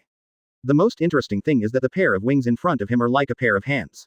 He often controls the news bird seagull to find out all kinds of shocking news in the world, and then publishes newspapers, which is called World News. At the same time, Morgans is a demon fruit power, zone bird fruit albatross form ability, can turn into an albatross but can't fly. So it's you dared to spy on me for so long, so you saw the whole process of me killing Golden Lion clearly, right? You were really brave, Morgans. Quote. High in the sky, this strange news bird, which showed various expressions like a human, was suddenly grasped by a thick hand. This sudden voice froze the ecstatic movement of Morgans, who was controlling the news bird, and instantly broke out in a cold sweat. The news bird caught by the big hand also showed a humanized look of fear at this time, and dared not move at all in this big hand. Damn, was it discovered? This young marine is really a monster. Can he detect it even in such a high and hidden place? Morgans thought about cutting off the control of the news bird immediately, and his consciousness wanted to escape immediately. Because if his ability has not been lifted, if the news bird is injured, he will also be affected. However, the next sentence of this monster marine made him give up this idea. Don't leave in a hurry. I have more shocking news here. I think you will not refuse it. Chapter 61. Princess Vivi's Surrender. Nani. Morgans was immediately attracted by Ron's words. What was Marine talking about? Is there any more shocking news than the fall of Golden Lion? Morgans couldn't help but tremble again. Today was really a good day. You know, he usually used the devil fruit ability tirelessly. He controlled the news bird to travel around the world to find the big news that shocked the world. I didn't expect that one day someone would take the initiative to send him big news. Morgans seemed to see the goddess of luck smiling, and he was also favored by the goddess of luck. The news bird held in Ron's big hand was no longer trembling and afraid. On the contrary, his eyes seemed to be glowing as he stared at Ron, expecting Ron to quickly tell him the big news. An hour later, Ron finished telling him that he wanted Morse to be on the world news. He looked at the news bird in his palm, which was so excited that it was about to explode. Ron showed a cruel smile, and finally said something that made Morgan's calm down instantly. You better do what I say, bird. If I know you're writing nonsense, I'll let you know how to write the word death. Don't think that I won't be able to find you if you hide. Morgan's on the other side was poured a bucket of cold water by Ron, and his mood gradually calmed down. 203, was sweating profusely. He thought seriously about the information Ron just said. After all, he always liked to exaggerate and avoid people's attention when reporting news. This time, after being warned by this monster-like marine, he was really scared. His whereabouts were very secretive, and even those people in the world government wanted to keep looking for him and wanted him to become a member of the world government. Although I don't know if this terrifying and powerful marine can find him. But who knows, if he finds him, he will die miserably. This terrible monster marine can easily kill even a strong man like Golden Lion Shiki. Golden Lion Shiki, the legendary pirate, is on par with Pirate King Roger and the world's strongest man Whitebeard. Just as Morgause was thinking about how to report the shocking news given by Ron. After Ron finished speaking, he threw the news bird in his hand aside, and then flew towards the direction of the Alabasta Palace. The flying pirate fleet that was stably suspended above the Alabasta Palace seemed to have lost control at this time, and all fell from the sky quickly. Princess Vivi and her friends had already evacuated to a place outside the palace, watching the pirate ship that fell like a meteorite, secretly rejoicing. The surrounding civilians also gathered outside the palace, and they had long been affected by the great movement of the kingdom. Until they saw King Cobra and Princess Vivi fleeing the palace with the palace guards, they all knew that something had happened in the palace. Fortunately, everyone in the palace has evacuated, otherwise it would be terrible. But they thought again, since Golden Lion's pirate fleet has lost control, could it really be solved by that terrible marine? Hiss. Ikalem and Peru took a breath of cold air. They had all heard of this legendary pirate and knew about his great achievements. Unexpectedly, this pirate actually lost, which simply refreshed their cognition. Recalling that the two of them had once tried to attack this terrible marine without knowing their own strength, they were also scared. If this monster-like marine wanted to attack them, I'm afraid he could kill them with one hand. He didn't even need to move his hands, because the palace guards who wanted to attack him before suddenly fell to the ground inexplicably. Advertisement. The Shichibukai Sand Crocodile, who was watched by Enel, gritted his teeth, clenched his fists, and looked at the falling flying pirate ship with unwilling eyes. Crocodile cursed in his heart. Did Golden Lion lose? That damn marine brat is a monster. Boss Ron is back. Enel looked lazy and comfortable, yawning until he sensed the powerful momentum in the distant sky. As soon as Enel finished speaking, a huge sound came from the distant horizon, and a figure broke through the clouds and was approaching here at a very fast speed.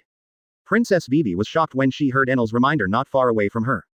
Did that hateful and rude marine win? She still remembered the kind of things she promised to that marine. Thinking of this, Princess Vivi's heart was like a little rabbit running around, and a few red rhymes were hung on her beautiful white face. After a few breaths, he had already landed steadily on the ground. It was Ron who solved the Golden Lion Shiki. Ron landed from the sky with his hands behind his back, causing another commotion. Why are there marines here? What happened in the palace?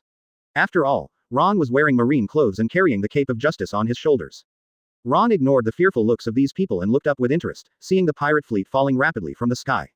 Then, Ron moved his mind and used his new ability, telekinesis, to the fullest, and everyone present felt an inexplicable sense of oppression. Then, they saw the most unforgettable scene in their lives. Ah, ships, why are they stopped in the air? What happened? Some people even couldn't help but ask the biggest question in their hearts when they saw this situation. Of course, King Cobra must be the most surprised person. The so-called legendary pirates came to attack inexplicably, and he and Crocodile were also wanted.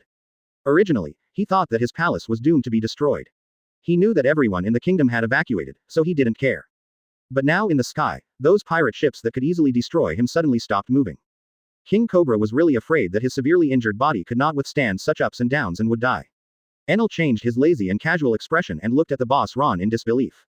No one knew the power of the boss Ron better than him. Among those present, only the boss Ron had the ability to cause such a shocking scene. How much strength did the boss Ron have that had not been fully revealed? Thinking of this, Enel couldn't help but feel scared and afraid, thinking of the scene when he was beaten by the boss Ron on Sky Island. However, Enel breathed a sigh of relief and no longer felt fearful. Fortunately, I had joined the side of boss Ron early on.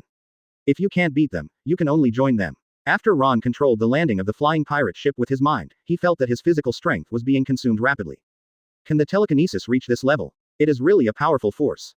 And Ron can also feel that the power of telekinesis is constantly increasing with his strength. At this time, Ron looked at the flying pirate ship indifferently, then raised his right hand and controlled the movement of the pirate ship.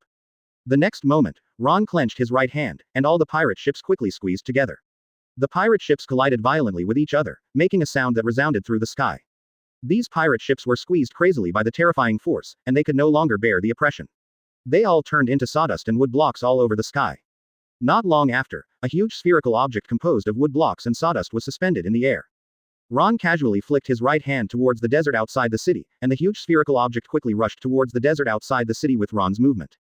Advertisement. Ron's move was also with evil taste, imitating a guy who always said that a bag of rice could be carried to several floors.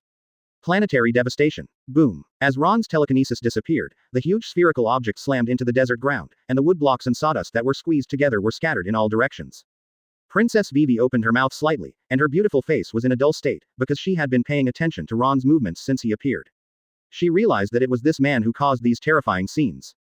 Just a simple wave of the hand, just like an omnipotent god to control everything in the world. But why do such a powerful person like to do such things? When Princess Vivi was thinking about it, she suddenly felt that her body was out of control. She exclaimed, and before she could react, her body flew into the air and crashed into Ron. Ron was reckless in front of everyone, with one arm around Princess Vivi's graceful curves.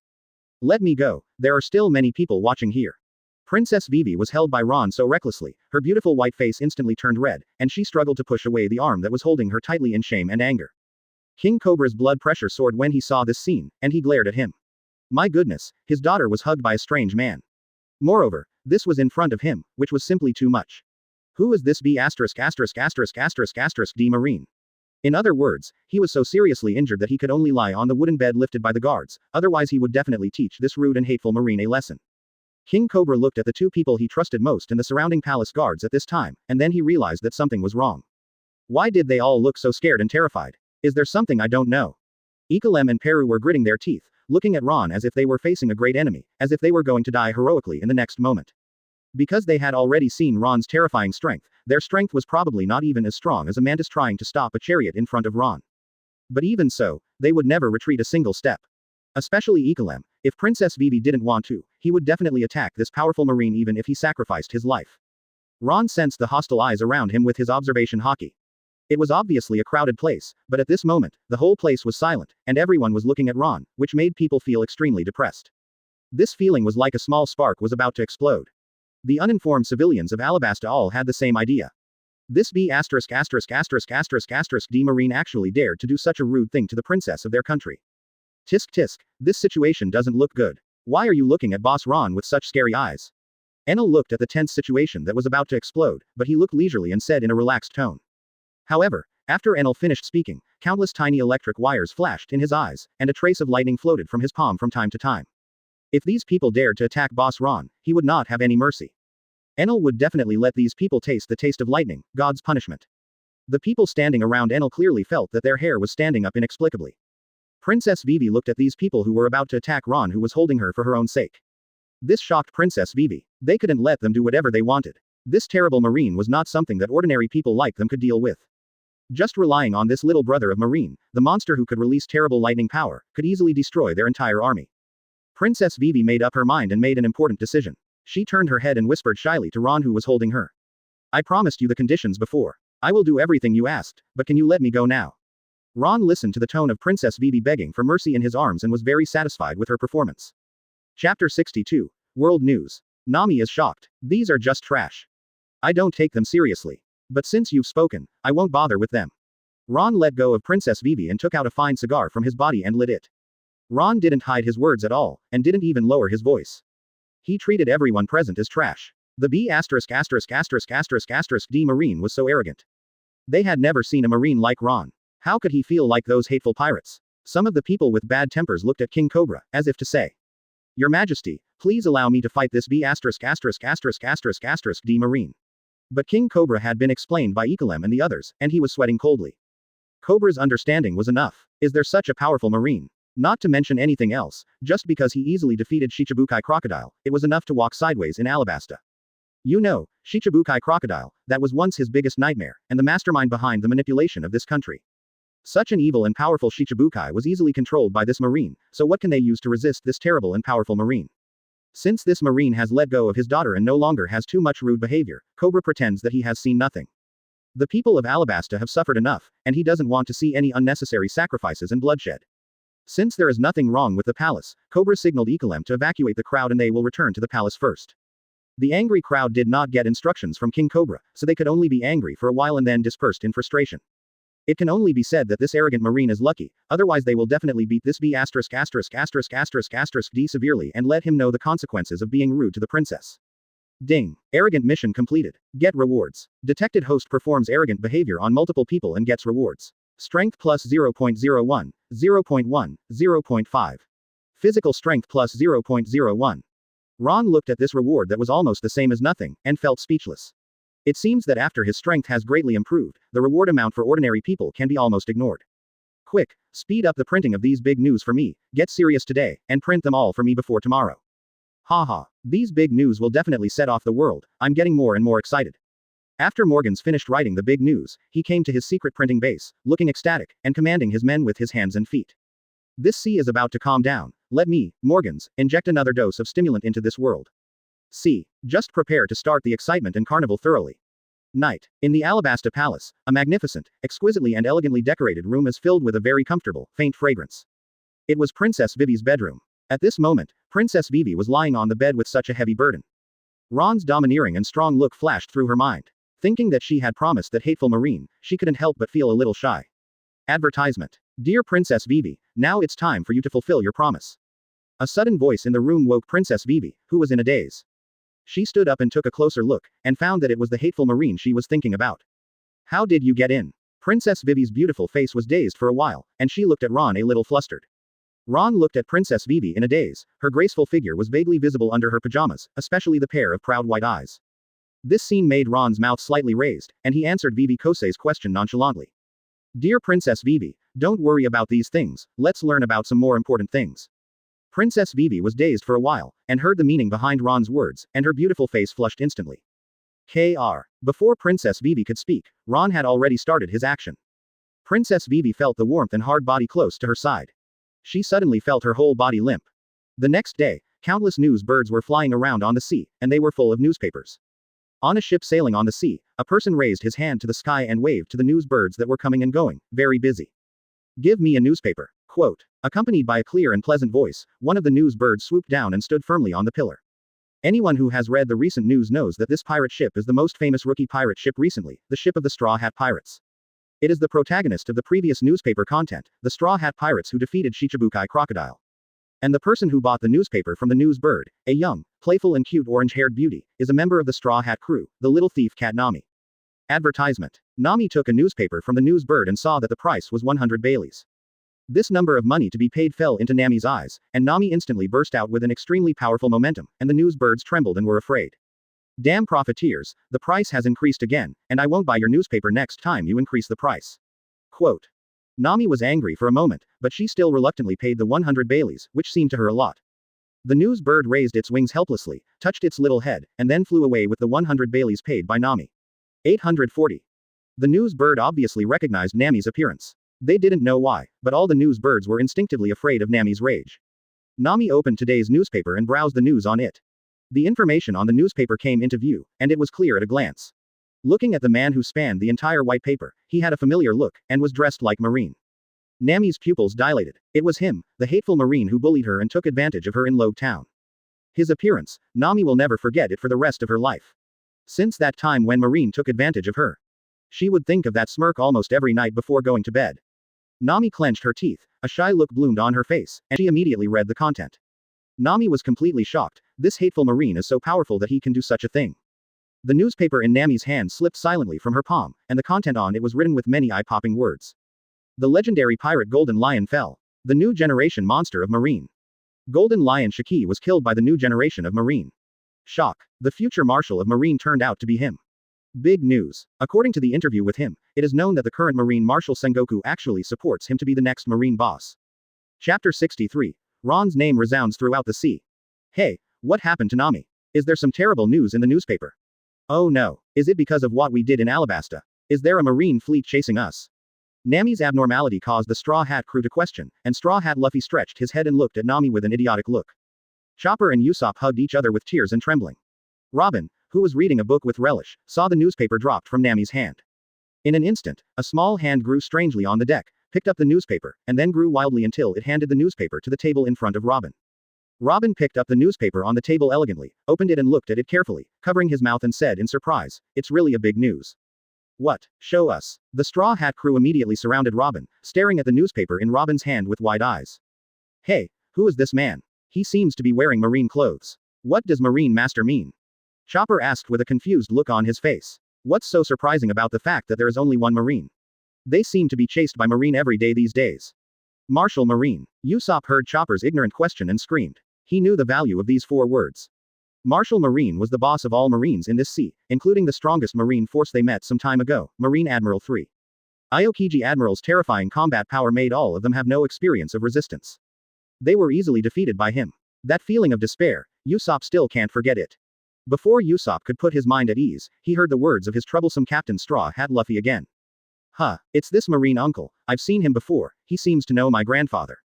But he beat me up last time, I'm much stronger now, I won't lose easily next time I see him." Straw Hat Luffy looked at the familiar face in the newspaper, and suddenly lost interest, listless, thinking it was something interesting. Stupid captain. After hearing that idiot Captain Straw Hat Luffy dared to challenge Ron. Nami, Usopp, Zoro, Sanji, these 4 people know how terrifying and powerful Ron's Marine is. They all clenched their fists and hit Straw Hat Luffy's head angrily. Advertisement. Ron looked at the captain who was beaten by the crew with interest, and a warm smile appeared on the corner of his mouth. In the secret base of CP9 in Water City, CP9 members gathered together, each holding a large newspaper of world news that was spread on the sea today. This damn Marine, I didn't expect him to be even stronger than I imagined, has he reached this level? Pipe. Hiss, even the legendary pirate Golden Lion Shiki lost to him, it's incredible. Every member of CP9 had a different expression when they saw Ron talking about the record. The Captain Lucci looked at Ron with some reluctance, his pride and arrogance were completely destroyed by this B********* D Marine that night. He didn't even have the qualifications to let this Marine fight himself and was defeated, is the gap really that big? Then he, who is known as the strongest in CP9 in 800 years, is like a joke in front of this Marine. Khalifa, who looks the calmest on the surface, is also very uneasy at this time. A ray of reflected light flashed in the frame of the glasses, as if thinking about something. New world. Captain, this is incredible. It seems that there is another monster as scary as the 3 Marine Admirals in Marine. Golden Lion actually lost. It seems that Sengoku is secretly supporting him to be the next Marine Admiral. Marine guys are getting more and more cunning. Ha, now it's our turn to worry about it. A mature and stable man with short red hair and only one arm took the world news newspaper. 4 Emperor's Pirates Shanks. This should be the guy that Hawkeye said made him feel very difficult. Is he really a person who cannot be underestimated? But these are just small things. Let's continue the carnival party. Ha. Shanks's steady and mature temperament didn't last long, and the next second he became carefree. Shanks raised the wine glass in his hand and laughed at the cheering crew.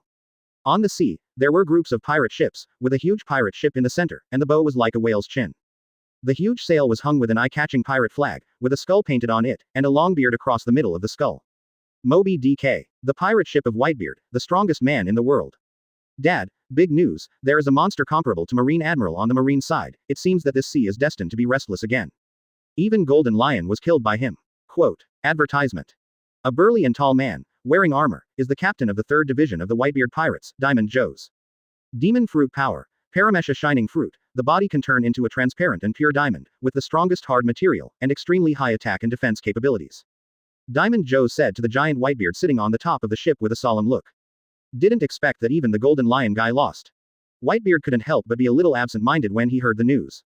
But he recovered in an instant. He is the strongest man in the world and has seen all kinds of monsters. Kulalala, it's just a newborn Marine. As long as Dad is here, no one can hurt you. Dad is right. As long as Dad is here, our pirate group is still the most powerful pirate group in the world. Feeling Whitebeard's confident pride, Chase and others also put Ron's achievements behind them. The most important thing now is to find Ace. The red-haired guy is right. Teach, that B***********D, has been hiding here for so many years. He must be no simple man. When Whitebeard heard Teach's name, the smile on his face gradually disappeared and he looked indifferent. The originally relaxed and joyful atmosphere was shrouded in a depressing atmosphere.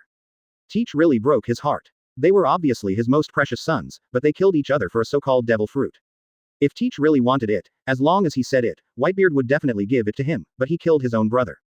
Among the 10,000 countries, there is an extremely luxurious Cake Island. The big palace in the center gathered the members of the BIGMOM pirates. Because they also saw the big news of the world today, they were all summoned. A slender middle-aged man with a pointed face and heavy makeup has a tongue that grows to his chest. It is Charlotte Perospero, the eldest son of Bigmom. Charlotte Linlin, one of the 4 emperors, the minister of candy of Toto Land, who is in charge of Candy Island. Demon fruit power. Paramesha devil fruit licks the fruit ability user. He. Mom, big news, Golden Lion was killed by Marine. Sitting on the top was a giant wearing a pirate hat, a pink wide dress, and an exaggerated heavy makeup on his face. It was one of the 4 emperors of New World. Charlotte Linlin was as strong as a monster. She was very talented since childhood and was called a natural destroyer.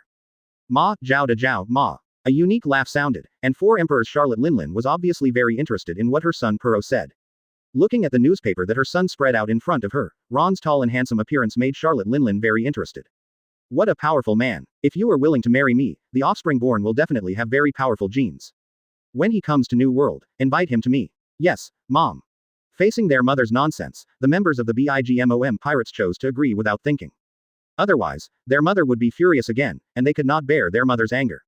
Wanokuni. A tall and burly man with black hair and a pair of long horns like a horned dragon, and a glaring X-shaped scar on his abdomen. He looked drunk as he looked at the big news handed over by his subordinates. As Golden Lion dead, humph, since that guy broke his legs, he has been hiding in the corner and dared not come out. It's just killing a Golden Lion whose strength has been greatly reduced. If this Marine comes to New World, I will personally twist off his head. Chapter 64. Promoted to Vice Admiral. Take Princess Vivi away. Only Kaido, one of the 4 emperors of the New World, could speak in such a rebellious and disdainful tone. The governor of the Beast's pirates is extremely powerful. He has unimaginable physical strength and life recovery ability, and is called the strongest creature on land, sea and air, by the world government. Demon fruit power. Fish fruit, mythical beast, blue dragon form ability user. In addition to the New World 4 emperors pirates paying attention to this big news, there are also major well-known pirate groups and the 7 warlords of the sea who are also learning about it. It can be said that this time Ron's name has completely become famous on the sea. This is also the reason why Ron specifically kept Morgan's. As a Marine, if he has always been so obscure, he will not be qualified to get involved in the position of Marine Marshal. Of course, Ron also used the record of killing Golden Lion to tell everyone openly, including the 5 old guys of the world government. This term, Ron will definitely be the Marine Marshal, even if Jesus comes, it will be useless. Red Line. The vast and endless mountains are crisscrossed like dragon patterns. On the highest peak of the Red Line, there are towering and majestic, exquisite and luxurious palaces that look sacred and inviolable. This sacred place that makes people submit and fear is the power center of this world. Holy Land Mariajoy. Here live the world nobles who regard themselves as descendants of the Creator, celestial dragons. These world nobles, celestial dragons, dominate all the privileges of the world government, and the leaders of the celestial dragons are the 5 elders. At the end of this palace complex, a quiet, peaceful, majestic and solemn palace stands there like a crane among chickens. It is the highest power center of the world government and the place where the 5 elders make decisions. What do you think of this big news? Golden Lion was killed by this Marine, which was unwise. Also, why didn't we hear the report from Sengoku about the action of letting this Ron Marine do it? The 5 elders received an urgent report from the intelligence department today, and they gathered together early to discuss this big news. However, they were a little dissatisfied with what Ron did. What they were dissatisfied about was that 320 should not execute a demon fruit power as powerful as Golden Lion casually. Otherwise, the devil fruit will reappear on the sea with the death of the ability user. Originally, the half-dead, old and aging Golden Lion would definitely be the best result for the world government. Or they could defeat Golden Lion, use Seastone to block his ability again, and then put him in the underwater prison Impel down. Obviously, the 5 elders didn't take Golden Lion's escape last time seriously, but just thought that the guards were negligent last time. Otherwise, the pirates who enter the undersea prison Impel down will have absolutely no hope of escaping. What makes them most dissatisfied is that Sengoku secretly supports Ron to become the next Marine Marshal. Such a major event concerning the position of the Supreme Commander of the Marine was not reported to the world's highest power in advance. Is Sengoku so proud? Has he taken the 5 elders seriously after being the Marine Marshal for a few years? Humph. Since when did Sengoku have the right to decide the position of the next Marine Marshal? It seems that we have to give Sengoku a warning and let him know that the Marine is just a subordinate department of the world government. Naval Headquarters Marineford. Today Marshal Sengoku's office is very lively, and the high-level Marine officials are gathered here. Marshal Sengoku looked at the big news newspaper in front of him with a shocked and confused face, and his hands holding the big news newspaper were shaking constantly. Marshal Sengoku was trying to resist the urge to tear up the newspaper. He recalled that he suddenly received an emergency call from the 5 elders of the world government today. This feeling was like, who knows about family members, when you woke up, you were scolded by your boss for no reason. Advertisement. Each of the 5 elders was dissatisfied, and scolded Sengoku severely from different angles, and then hung up the phone. What was he saying? Sengoku, Don't go too far. You have to remember your status. The position of Marine Marshal is not something you can decide. Also, why did you make the decision to let that Ron take action without authorization? Don't you understand the consequences of killing Golden Lion? CBDC, Golden Lion Devil Fruit. His powerful Devil Fruit ability will reappear in this sea again. What are you doing as a Marine Marshal? Marshal Sengoku was so upset by the five elders' words that he really wanted to give up in anger. Finally, one of the five elders calmed down and spoke in a better tone, advising Sengoku not to do it again, which calmed Sengoku down. Marshal Sengoku saw that things had come to this point, so he had to bite the bullet and go on. It seems that you all know about this matter. What do you think? Sengoku reluctantly put down the big newspaper in his hand and looked at each Marine senior in front of him. This strange look made Sengoku very upset. Since he came to the Naval Headquarters, no Marine on the road did not look at him with this strange look. Sengoku wanted to cry but had no tears. This D Ron and that hateful and unscrupulous world news spread rumors and fake news. Damn Birdman, Morgans, if he dared to appear in front of Sengoku, he would definitely turn into a big Buddha and ruthlessly save him. Marine 3 Admirals, Crane Staff, Elite Vice Admiral and above Marine Seniors. As for Sengoku's good friend Garp, he traveled a long way to find his grandson, Straw Hat Luffy, and did not attend today's meeting. The first thing heard in the conference room was an extremely obscene voice. This voice made everyone present grit their teeth and couldn't help but want to beat him up. Needless to say, everyone knows who the person who makes people want to beat up the most is. It must be the biggest old-timer among the Marines, the master of slacking off, Kizaru Admiral. Oh, how scary. I didn't expect Mr. Sengoku to select the next Marine Marshal so quickly. Kizaru Admiral looked very surprised and scared, as if the news really scared him. When Kizaru Admiral said these words, the senior executives of Marine looked at Marshal Sengoku, expecting his next explanation. Kizaru Admiral, I didn't say these words to Ron. I think Ron misunderstood me. Also, the guy from the World News is just talking nonsense. Sengoku was teased by Kizaru Admiral until his head was big. With a serious look on his face, he refuted these rumors. I think Ron did a great job this time. Pirates are the garbage on the sea and should be killed without leaving any trouble. And Admiral Akainu, who always disliked Ron, praised Ron without reservation for the first time. It can be seen that Akainu was very satisfied with Ron's killing of Golden Lion. The evil pirates should be eliminated instead of being locked up in the so-called underwater prison. If it weren't for the orders of the five old guys of the world government and the suppression of Marshal Sengoku, Akainu would have driven a warship and frantically wiped out the pirates in New World. Another problem child came. Marshal Sengoku heard Akainu's cold and ruthless words and his fierce murderous aura to kill all the pirates. Forget it. Let's decide it this way. Ron has made great contributions in killing Golden Lion, so he will be promoted to the alternate Vice Admiral for a while, and then promoted to Vice Admiral after a period of time. Quote. Ron's killing of a pirate like Golden Lion undoubtedly greatly boosted the morale of Marine. It also let the civilians of the world know that even a pirate like Golden Lion could not escape the execution of Marine, and let them know the strength, justice and determination of Marine. No one present had any objection to Marshal Sengoku's decision. Because for that D Ron, military rank seemed to have no meaning. This D acted without scruples and recklessly. Not to mention, this D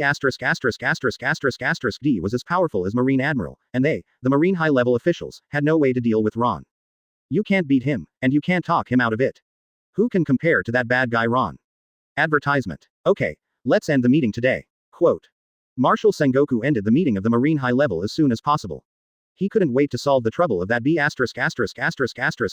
Ron. Alabasta. Ron, the most eye-catching protagonist in the world today, was lying on the back of the soft big bed with a comfortable look on his face. Ron lit an exquisite cigar and puffed smoke in the room. But the weird scene was that the cigar smoke exhaled by Ron did not affect the sleeping Princess Vivi, but instead strangely formed a straight line and floated out of the window. Ron has mastered this new ability, telekinesis, to perfection. Ron's upper body is naked, and his whole body is full of bulging muscles that look full of explosive power, with bulging veins, as if a huge dragon is perched on it. There is also a woman lying next to Ron, who is Princess Vivi, who Ron has worked hard for all night. Princess Vivi, covered by a thick quilt, can still see her graceful curves, and her white and delicate shoulders that are vaguely visible.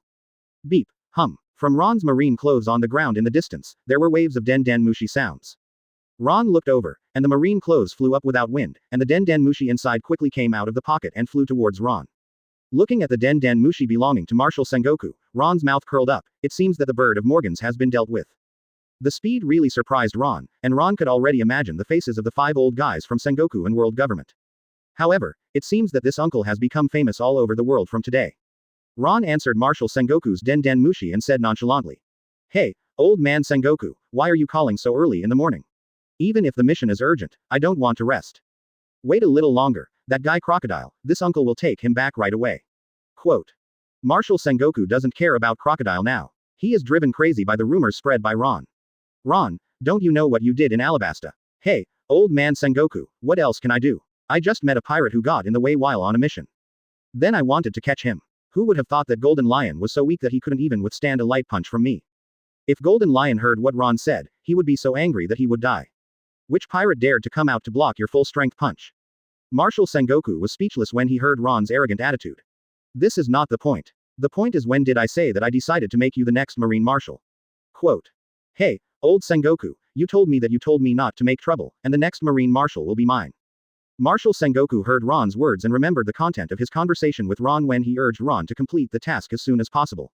You misunderstood. Did that mean I support you? I just told you that there is hope for you to become Marine Marshal. Marshal Sengoku looked like the truth was revealed, and now it turned out that Ron had misunderstood. Marshal Sengoku lost his temper instantly. Things have happened, so he can only endure this frustration. Ron, since you killed the great pirate Golden Lion, after a meeting of the Marine high-level officials, you will be promoted to alternate Vice Admiral first, and then become Vice Admiral after a period of time. Quote. Also, take Crocodile to the undersea prison Impel down immediately, and no more changes can occur on the way. Quote. Marshal Sengoku was careful this time. He specifically reminded Ron not to cause any more trouble for him. Ron had no emotional fluctuations about the promotion he wanted. Ranks below Admiral were meaningless to him. At this time, Princess Vivi had woken up. Looking at the naked Ron, she blushed on her beautiful face when she thought of the man's madness last night. Little Vivi, it seems we have to leave as soon as possible. Quote. Before coming to Alabasta, Ron planned to take Princess Vivi with him, and no one could stop him. Chapter 65. The Unlucky Blackbeard Pirates. As for Princess Vivi's concerns, Ron has already figured out how to solve them for her. They are just some rotten rebels. King Cobra was seriously injured, and some people wanted to take advantage of the situation. So there are still some rebels with ulterior motives in other cities of Alabasta. Ron told Enel to find Ikalem and others early in the morning, and to get rid of all the rebels before leaving in the next few days. During this period, the rebels in various parts of Alabasta have experienced the greatest fear of their lives. It seems that what they did seemed to have angered the gods above, and there was a terrifying man like a god, controlling the terrible thunder and lightning. Wherever Enel went, he uprooted and ruthlessly destroyed all the rebels. In less than 2 days, all the rebels with ulterior motives in Alabasta were wiped out. The rest were all people loyal to the Alabasta Palace and King Cobra. Alabasta was no longer in chaos and returned to peace. Princess Vivi was surprised to see that all the rebellions in her country were easily resolved by Ron's men. Then from now on, the people of Alabasta will no longer suffer from the pain of war. Princess Vivi took Ron's strong arm and her voice was as small as a mosquito. Ron, thank you for helping Alabasta, and I would like to express my gratitude to you on behalf of the people of Alabasta. Princess Vivi, don't worry about these little things. If you want to be grateful, you still have to see your actions. Ron smelled the fragrance coming from his nose, and his arms went along with it to hug Princess Vivi's graceful and soft body around the waist. Princess Vivi's beautiful white face was flushed, and she had been under Ron's continuous battles these days. She actually felt a little strange about this hateful and rude marine. In the palace hall, Ikalem and his people watched this scene, gnashing their teeth and wanting to cry but without tears. This feeling was like the cabbage that had been raised for many years and was pushed by a pig. It was extremely uncomfortable. Princess Vivi said to her father, King Cobra, Father, I am too weak. I want to follow Ron and become stronger, so that I can better protect Alabasta in the future. On the Great Route, on the top floor of the dragon-slaying warship, Ron's leisure space, there was a woman beside Ron at this time, Princess Vivi. Princess Vivi's strength was too weak, so she could only wait and see if the system reward could be brushed out next time. When Princess Vivi became stronger, Ron was relieved to let her return to Alabasta. Captain, there is a marine warship in front, it looks like it has a great background. This marine warship looks really good. A man wearing a strange hat, an eye patch on his right eye, a black cloak, and a sniper rifle in his hand. He was holding the scope of the sniper rifle, aiming at the marine on the marine warship from a distance. Until he aimed at the top layer of the marine warship, a burly and tall man was lying leisurely on it, with a beautiful woman beside him. Who is so courageous that he dares to hide in the distance and spy on me? Ron's extremely powerful observation Haki suddenly sensed that there was a small fly's gaze in the distance, and there was also a pirate ship. Advertisement. These scums on the sea dared not avoid seeing my marine warship, and fled in disgrace with smoke all the way. Ron's pupils condensed, and his sharp and indifferent eyes met the pirate who was using the sniper rifle scope. Ah! A scream sounded on the pirate ship in the distance, accompanied by the sound of broken glass. Hey, Oka, what the hell are you doing, what happened? The sudden scream of this man attracted the attention of everyone on the pirate ship. Just now they were discussing with the captain, and were thinking about whether to seize the marine warship. After all, their pirate ship was too shabby, and the pirate ship was robbed on the road by some poor and unlucky little pirates. If it weren't for that incident, these pirates would have been escaping from New World all the way, and they wouldn't be so embarrassed. Boss Ron, there is a pirate ship ahead, what should we do?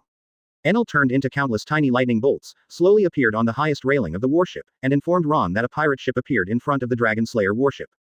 I know, follow me. Ron's terrifying and powerful observation Haki quickly spread along the boundless sea, and all the members on the pirate ship were visible.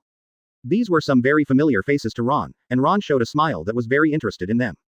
Originally, Ron wanted to directly order the Dragon Slayer warship to open fire at full force and annihilate all the pirates who had the courage to secretly spy on him.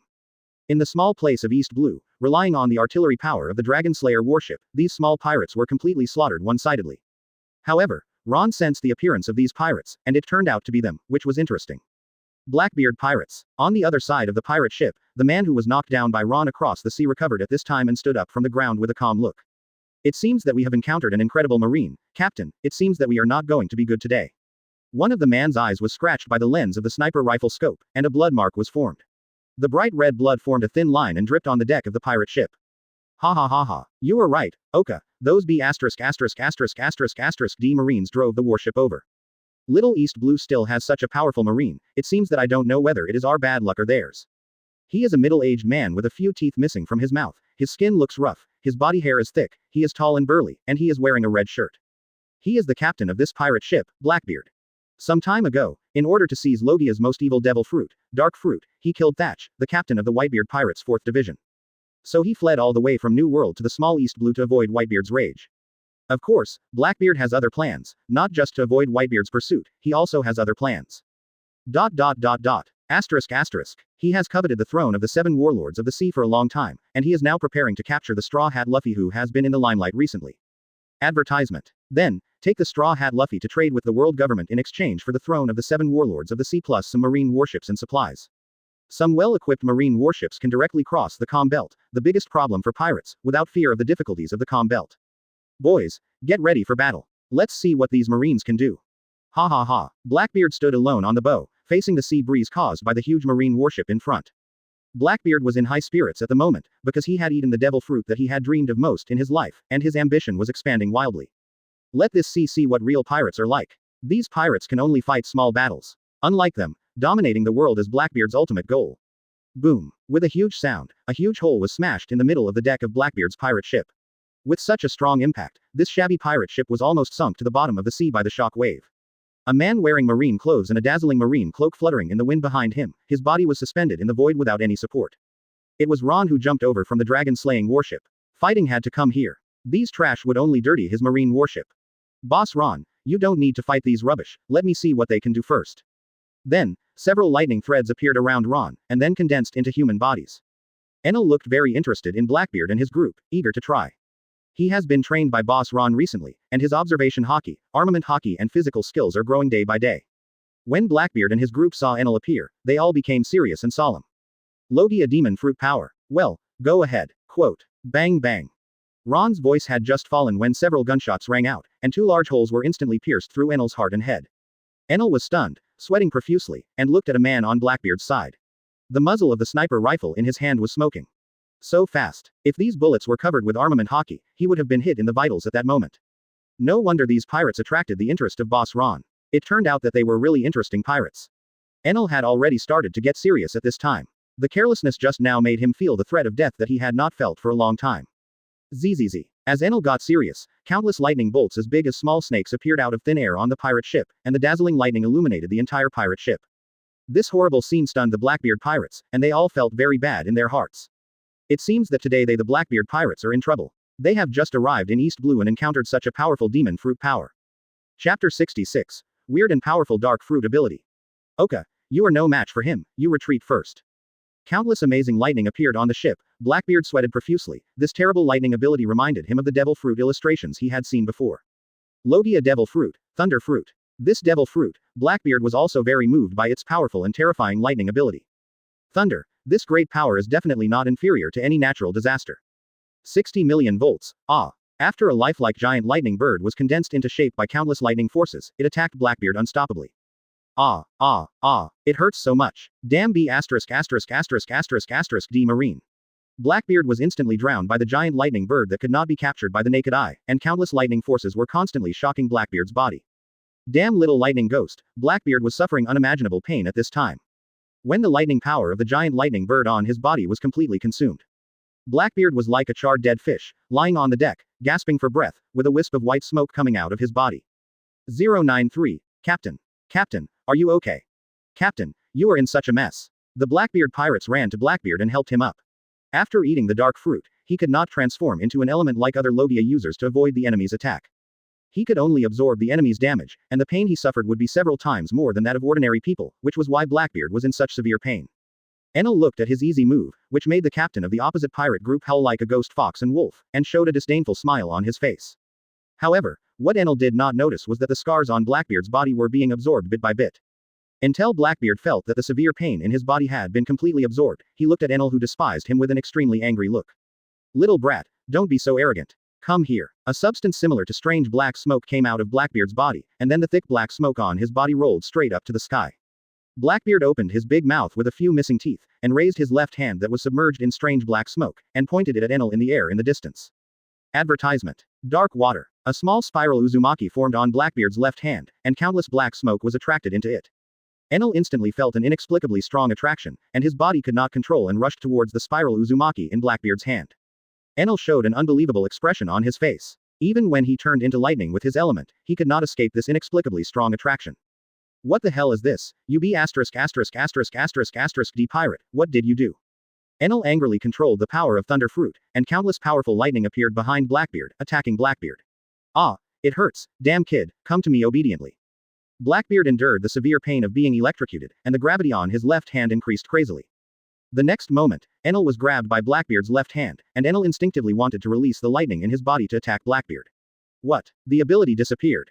Enel suddenly lost consciousness, and his Devil Fruit ability disappeared, as if he was powerless like an ordinary person.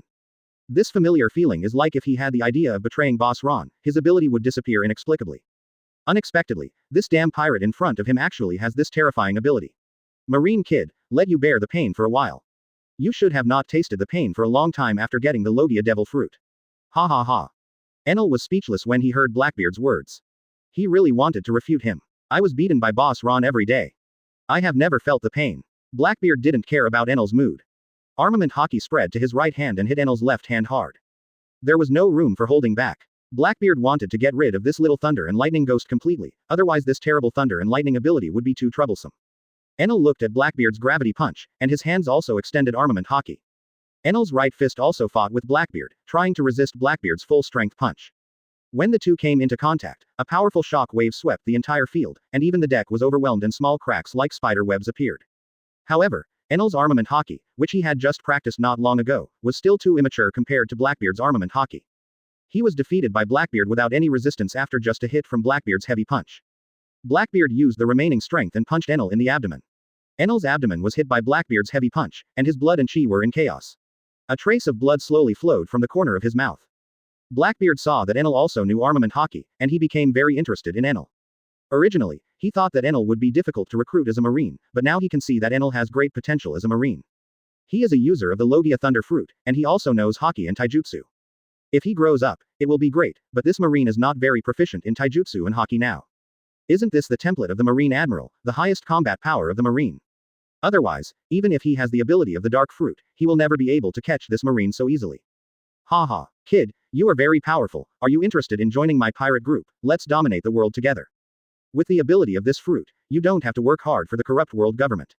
Enel ignored Blackbeard's nonsense. Suddenly, Enel found that Blackbeard's left hand was always holding his body, and a thought flashed through his mind, guessing Blackbeard's ability. If he guessed correctly, the Devil Fruit ability of this pirate in front of him would only disappear when he held his body. Damn pirate, let me go. Enel suddenly jumped up. Armament Haki spread all over his body, using the physical skills taught by Ron to attack Blackbeard in front of him crazily. Advertisement. Blackbeard saw Enel ignoring him, he became angry and showed a cruel smile. In that case, then your fruit ability will be inherited by you. Such a powerful ability, you, a kid, don't deserve it. Armament Haki spread all over Blackbeard's body to resist Enel's crazy attack. He raised his right hand and clenched it again, preparing to get rid of this annoying kid at once this time, and then take his terrifying lightning ability for himself. Blackbeard, who was about to go into the water, glanced at the corner of his eye and saw a man standing next to him. Blackbeard's body froze instantly. This creepy feeling, this marine is extremely dangerous, he must stay away from him immediately. Blackbeard threw Enel, who was struggling crazily in his hand, into the sea, and then his body retreated crazily like a wild horse. Enel, who lost Blackbeard's control, regained his devil fruit ability in the air and flew. Enel, you go back first, let me handle this. Ron looked at Enel, who was still afraid, and waved to him to leave first. Ron just wanted to let Enel practice and observe Blackbeard's dark fruit ability. It is worthy of being the most evil devil fruit in Logia. Enel heard the boss's order and turned into a flash of lightning and left quickly without looking back. Blackbeard, it seems that you really got the dark fruit from Whitebeard's old ghost ship. It's really a good ability. I don't know if you 0.4C scum can withstand a few punches from me. As soon as Ron's arrogant words came out, the pirates except Blackbeard showed angry expressions. When Blackbeard Teach heard Ron's words, he looked terrified. Who are you? How could you possibly know these things? How did this marine know about the Whitebeard pirates and his devil fruit ability when he was in East Blue? Because the Blackbeard pirates had been searching for Straw Hat Luffy these days, they had not paid attention to the big news on the sea these days. Maybe if Ron had come a little later, Blackbeard Teach would have known about Ron's deeds. None of this is important. What's important is that you rubbish on the sea should think about whether you can withstand my fist next. Blackbeard Teach was also annoyed by Ron's arrogance. Since this marine didn't say anything, he would let this arrogant marine speak later. Then let me see what you can do. Ha ha ha. Blackbeard's dark fruit ability was activated, and the strange black smoke flowed from his body again. Chapter 67. Haki, you are a monster at this level. A strong man wearing a wrestler's mask, with long purple hair on his head, said to Blackbeard with a generous smile. Ha ha ha, Captain, this B********* D marine is too arrogant, let me try the strength of this marine kid. Let this marine kid know that the Blackbeard pirates are not something he can provoke. He wore a fighting champion's gold belt around his waist, and his sturdy right arm was equipped with extremely hard armor.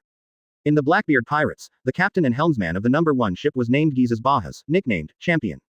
In their opinion, the more difficult and troublesome Logia demon fruit power was beaten away by their captain. The powerful ability of Blackbeard devil fruit gave them confidence again, and they were no longer afraid of the mysterious marine in front of them. Bahas raised his exaggeratedly large arm, which was completely wrapped in golden armor. Wave elbow. As Badger's sturdy arms began to accumulate power crazily, his right arm pushed forward in the direction of Ron. An extremely powerful shock wave rolled up thousands of air waves and opened all obstacles on the pirate ship. The terrifying shock wave carried the obstacles on the road and attacked Ron relentlessly. Just as this unmatched attack was about to approach Ron.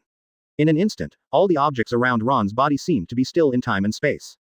The shock wave that was just extremely terrifying was moving towards Ron step by step at a slow speed that could be clearly seen by the naked eye. It was as if there was some mysterious power in front of Ron, blocking the powerful shock wave from moving forward. Damn it, there is such a thing, how is this possible? All the members of the Blackbeard pirates were stunned, their eyes were about to pop out. What kind of strange ability did this marine kid use again? Bang bang. In an instant, dozens of bullets appeared in front of Ron, and the high-speed moving bullets stagnated as if they were stuck in a quagmire. Oka, the sniper of the Blackbeard pirates, who did not believe in evil, opened fire and attacked quickly to test whether the ability of this marine was really so evil. Sure enough, the attack was easily blocked by this marine. As this the so-called Blackbeard pirates. Such a weak attack can't even get close to me. Then, I have no choice but to send you to the sea to feed the fish. Scumbags of the sea, such a weak attack is given to you, the waste garbage. Ron's mind moved, and a powerful mental force gushed out, and he completely controlled the attack in front of him. The shock wave and bullets that were originally coming with great momentum moved towards the direction of the Blackbeard pirates at a faster speed. Ron's powerful telekinesis, combined with Badger's terrifying shockwave and high-speed moving bullets, instantly hit Badger's, who was the first to bear the brunt. Badger's was knocked away by the shockwave and Ron's telekinesis, and there were more than a dozen blood holes on his body caused by high-speed bullets. Then he continued to crash through the bow deck and plunged into the boundless sea. As for the other members of the Blackbeard pirates, they narrowly avoided these attacks. Badgers. Damn it. Advertisement. Blackbeard reacted and watched Badgers crash through the sea level and sink deep into the sea. Damn it. Badgers was the only one on the ship who was not a demon fruit power. On the contrary, those who were not attacked were all people with the ability to eat devil fruit, and they could not go to the sea to rescue. So, Badgers could only leave it to fate, and they, the demon fruit power, could do nothing to help. The remaining members of the Blackbeard pirates no longer dared to underestimate this arrogant marine. They didn't expect that he was really capable of being arrogant. Captain, this marine's ability is too strange. Our attacks can't even get close to his body. At this time, the Blackbeard pirates gathered together again. The crew members looked at Ron with great vigilance and solemnity, preventing Ron's next move. Blackbeard Teach just faced Ron's attack and didn't completely dodge it. On Blackbeard Teach's bloated and fat body, several small holes that were constantly oozing blood appeared. Blackbeard endured the severe pain and used the ability of the dark fruit. Deep black smoke continued to flow out of his body, slowly absorbing the pain. All of you get out of the way. Don't get in the way. Let me deal with this marine. Blackbeard raised his left hand angrily, and the dark fruit ability was activated, preparing to use the same trick he had just used against Enel. Blackbeard was very sure that if he guessed correctly, this marine kid should also be a demon fruit power. Otherwise, how could this marine kid have such a strange ability? As long as the opponent is a demon fruit power, the threat in his eyes will be greatly reduced. Because his devil fruit restrains all demon fruit powers. As long as he touches the body, the person who has lost the devil fruit ability can only fight him with physical skills and Haki. Blackbeard can be very confident that except for the New World, no one in the Four Seas can be stronger than him in physical skills and Haki. What's more, he still has the existence of crew members, and he can ask them to work together to kill this marine who has lost the devil fruit ability. So, as long as he touches the body of this marine, then this arrogant marine in front of him will be dead. Marine, you are really arrogant. Don't think that you can be arrogant in front of me because of some strange abilities. Today, I will let you see how powerful the pirates who came back from the New World are. Thief, ha ha ha. Blackbeard grinned, looking confident, obviously because he just easily defeated Enel, who had the thunder fruit ability. Therefore, Blackbeard was not scared by Ron's weird ability, and his left hand quickly raised. A pitch-black spiral Uzumaki suddenly appeared on his palm, spinning rapidly and flowing in the direction of Ron. Dark water. The terrifying attraction was like a black hole that swallowed everything in the world, and even the elusive light could not escape from it. Ron felt the attraction on his body, which was invincible to others. But Ron's body had the power of a monster, and this attraction had no effect on Ron at all. Ron still had his hands behind his back, his body did not shake at all, and looked at Blackbeard who was working hard with contempt. This is impossible, how can it have no effect on you? Damn it, come here. Blackbeard saw Ron looking calm and looking down on him, his eyes were bloodshot, veins on his forehead bulged, and he roared fiercely. Advertisement. The terrifying gravity increased again in an instant, and this gravity was so strong that the air shook violently, the wind and clouds surged, and the sea became turbulent. The deck of the pirate ship quickly cracked, and countless wood blocks and sawdust were all attracted by Blackbeard. Ha ha ha. The captain is furious, so scary. What are you laughing at? The pirate ship is about to collapse. When the pirate ship is destroyed, we will all be finished. You know, they are all in the vast ocean. If the demon fruit power sinks into the sea, it will be dead. Not to mention, there are many ferocious sea kings under the sea. The crew hiding behind Blackbeard were also shocked by Blackbeard's power. Even they felt that their bodies were attracted by an inexplicable attraction, not to mention the marine at the center of the attraction. Ron felt the attraction increase again, but it was still so weak for him. However, facing this attraction, Ron did not resist it anymore, and his body quickly flew towards Blackbeard. Since you want me to go there so much, I can also fulfill your wish. Quote. Ha ha ha, it worked. Arrogant kid, I'll see how you can escape this time. Ha ha, the captain succeeded, this marine kid is dead. Quote. The Blackbeard pirates saw Ron approaching quickly, and thought that this marine could not withstand this terrifying attraction. All 277 showed an excited look, and the weapons in their hands were eager to try, just waiting for Zero to be caught by the captain. They all rushed forward, using the most cruel attack method to let the arrogant marine kid taste what pain is. When Blackbeard's palm successfully touched Ron's body, he began to grin wildly, and the strange ability of this marine was gone. Blackbeard looked up at the tall and burly Ron, and he was only as tall as Ron's shoulders. But when he looked up, he saw a look of sarcasm and contempt on Ron's face, and then heard Ron's voice. I have to admire you, a waste, for daring to let me get close to you. You, a waste, are probably not satisfied with your death. Quote. Ron laughed, a very sarcastic laugh, really unlucky. Tell a joke. Demon fruit power let a terrifying and powerful physical warrior get close to the body, and a physical warrior like Ron who is even more monstrous. Isn't this like turning on the light in the toilet, looking for death? Blackbeard instantly broke out in a cold sweat, a gust of cold air rushed straight to the top of his head, and his soul was about to be scared out. Because he felt that Ron's body was constantly overflowing with power that made him tremble, and this feeling made him feel the taste of death. Ron's body was constantly spreading out, and the materialized high-level armament Haki that could be clearly seen by the naked eye. In less than a few breaths, the pink and purple emission form armament Haki had completely enveloped Ron. This level of armament Haki, who are you? With such a powerful armament Haki, you can't be an unknown foreigner. This level of armament Haki, Blackbeard was dumbfounded, where did this marine come from? This big monster, too bullying. However, Ron did not answer. The already frightened Blackbeard clenched his right fist tightly, and countless powerful armament Haki gathered in it. The powerful force on Ron's right fist caused ripples around him, and the space was distorted. Iron Fist Big Blast. Chapter 68. Get the Senzu Bean Reward. Arrive at Impel Down. Boom. A huge sound and a powerful shock wave swept across. The already dilapidated pirate ship could no longer withstand the terrifying power of Ron's punch. The pirate ship disintegrated instantly, and a spherical shock wave aura enveloped the completely shattered wood blocks and sawdust. The aftermath of Ron's punch continued to hit the sea level, and the turbulent waves rolled around, forming a concave vacuum zone. In a short while, the big pit in the vacuum zone was suddenly filled with turbulent sea water, and then returned to its original state. There were countless debris, wood blocks, and a very bright pirate flag floating on the sea level. As for Blackbeard and his group of guys, they were all sunk to the bottom of the sea by the shock wave of Ron's terrifying punch. Ding! Complete the arrogant mission and get a reward. Be arrogant in front of Blackbeard, teach and defeat him, get 100 points of strength and a senzu bean. Be arrogant in front of the Blackbeard pirate crew and defeat them, get 50 points of strength. Senzu bean. Ron looked at the green petal-shaped bean that suddenly appeared in his hand and smiled with satisfaction. Senzu bean, this magical thing, no matter how serious the injury is or how exhausted the physical strength is. As long as there is still a breath, after eating it, the body can be restored to its peak state in a very short time. This is equivalent to having another life, and it is still the peak state. Think about it, if a group of people fight a super big boss, just when they are about to succeed. At this time, they suddenly find that the super big BSS blood bar is full again, and they are all exhausted.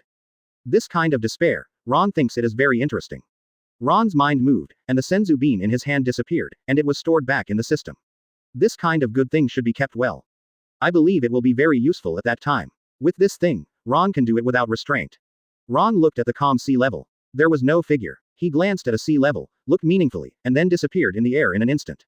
Ron's observation Haki has sensed that there is a person hiding under the sea level in that place. However, Ron has already received the system's reward, so he didn't do anything to him. The Blackbeard pirates are still useful. These people have great potential. When they grow up completely, they will be killed. At that time, the system's reward will be higher. For pirates with the potential to grow, Ron will choose to let them go, including the Straw Hat Kid Luffy he met before. Pigs still need to be fattened up before slaughtering to get more. That's right, Ron has regarded the strong men in this sea as nutrients for his strength. After more than 10 minutes, not long after the dragon-slaying warship left here, the originally calm sea level suddenly broke through with a loud sound. Advertisement. A huge waterfall gushed out from the sea, and a tall and burly man was holding several people tightly in his hands. It was Barges, who was the first to be knocked to the bottom of the sea by Ron. He was in a miserable state at this time, seriously injured, and had to drag several companions who had lost their will. Barges looked at the direction where the dragon-slaying warship left with fear, and he was still in shock. He was really scared. This small East Blue still had such a terrifying marine. Fortunately, he was extremely smart. Since he was knocked to the bottom of the sea by Ron, he has never dared to act rashly. The pressure brought by this terrible man was as strong as the Marine Admiral stationed in New World and Naval Headquarters. In a small town on an island, the Blackbeard pirates had all come here. But they looked very miserable, all of them were wearing bandages, their faces were bruised and swollen, and they looked very funny. Damn it. It hurts so much, it hurts me to death. Quote. Blackbeard was the most seriously injured one. He took most of Ron's attacks, and several of the remaining teeth in his mouth were knocked out. If he hadn't eaten the dark fruit, which could absorb the attack power of this marine, he would probably have been blown into a bloody mist by this marine. However, the scars left by the marine's horrible attack made him suffer from severe pain. A marine of this level would actually appear in a small place like East Blue. Blackbeard's words were filled with anger and fear. He almost died. Captain, it seems that we are unlucky. This marine kid even killed Golden Lion. No wonder he is so powerful. The remaining members of the Blackbeard pirates also took over the captain's words, and they also had a deep fear of Ron. They had found the world news scattered around the town and knew Ron's identity. This was the first time that the Blackbeard pirates had a Waterloo in their debut, and suffered the most tragic defeat in the battle. Just as the Blackbeard pirates were about to leave the small island, a voice with doubts and no confirmation came. Teach. On the roof, a young man wearing an orange cowboy hat, Madara on his face, and naked upper body. Blackbeard Teach heard this familiar voice, his feet froze, and he looked back and saw the young man squatting on the roof. Blackbeard Teach had an angry face just now, but at this time, he showed a hearty smile. Oh, Captain Ace. Haha, what a coincidence. The young man was a member of the Whitebeard pirates who had been chasing from the New World. Whitebeard Pirates 2nd Division Captain Ace the Fire Fist. After hearing the answer from the other side, it was Ace's turn to be stunned. What happened to them at this time? Advertisement. All of them were wrapped in bandages, and there was dry bloodline on their faces. Especially Teach. Why did he feel like he was missing a few teeth in his mouth, and he had a serious lisp when he spoke? Ace was stunned for a while, then he remembered that none of this mattered, the important thing was that he came to catch Blackbeard and make trouble back. Teach, why did you do such a thing? Just surrender and come back with me to see Dad. Ha ha ha, Captain Ace, that depends on whether you have the ability. Ahem, it hurts. Blackbeard Teach laughed wildly, but before he could laugh for long, the scars left by the man began to hurt again. A dozen days later, Impel down, the underwater prison. At this time, the guard standing on the wall of the underwater prison found a huge marine warship slowly approaching from a distance. The captain of the guard immediately picked up the Den Den Mushi in his hand and reported to the highest officer of Impel Down, Magellan, the director of the deep-sea prison Impel Down. Director Magellan, a huge marine warship is coming ahead. It looks the same as you said before. Do you want to open the door immediately? In Impel Down, a man with black wings on his back and two horns on his head listened to the Den Den Mushi called by his subordinates. He is the director of the deep-sea prison Impel Down. Magellan, he immediately became serious and mobilized the surveillance Den Den Mushi outside the city wall. He looked at the huge marine warship seriously. A huge dragon head on the bow was stuck with a huge sword. Marshal Sengoku from the Naval Headquarters notified Magellan early.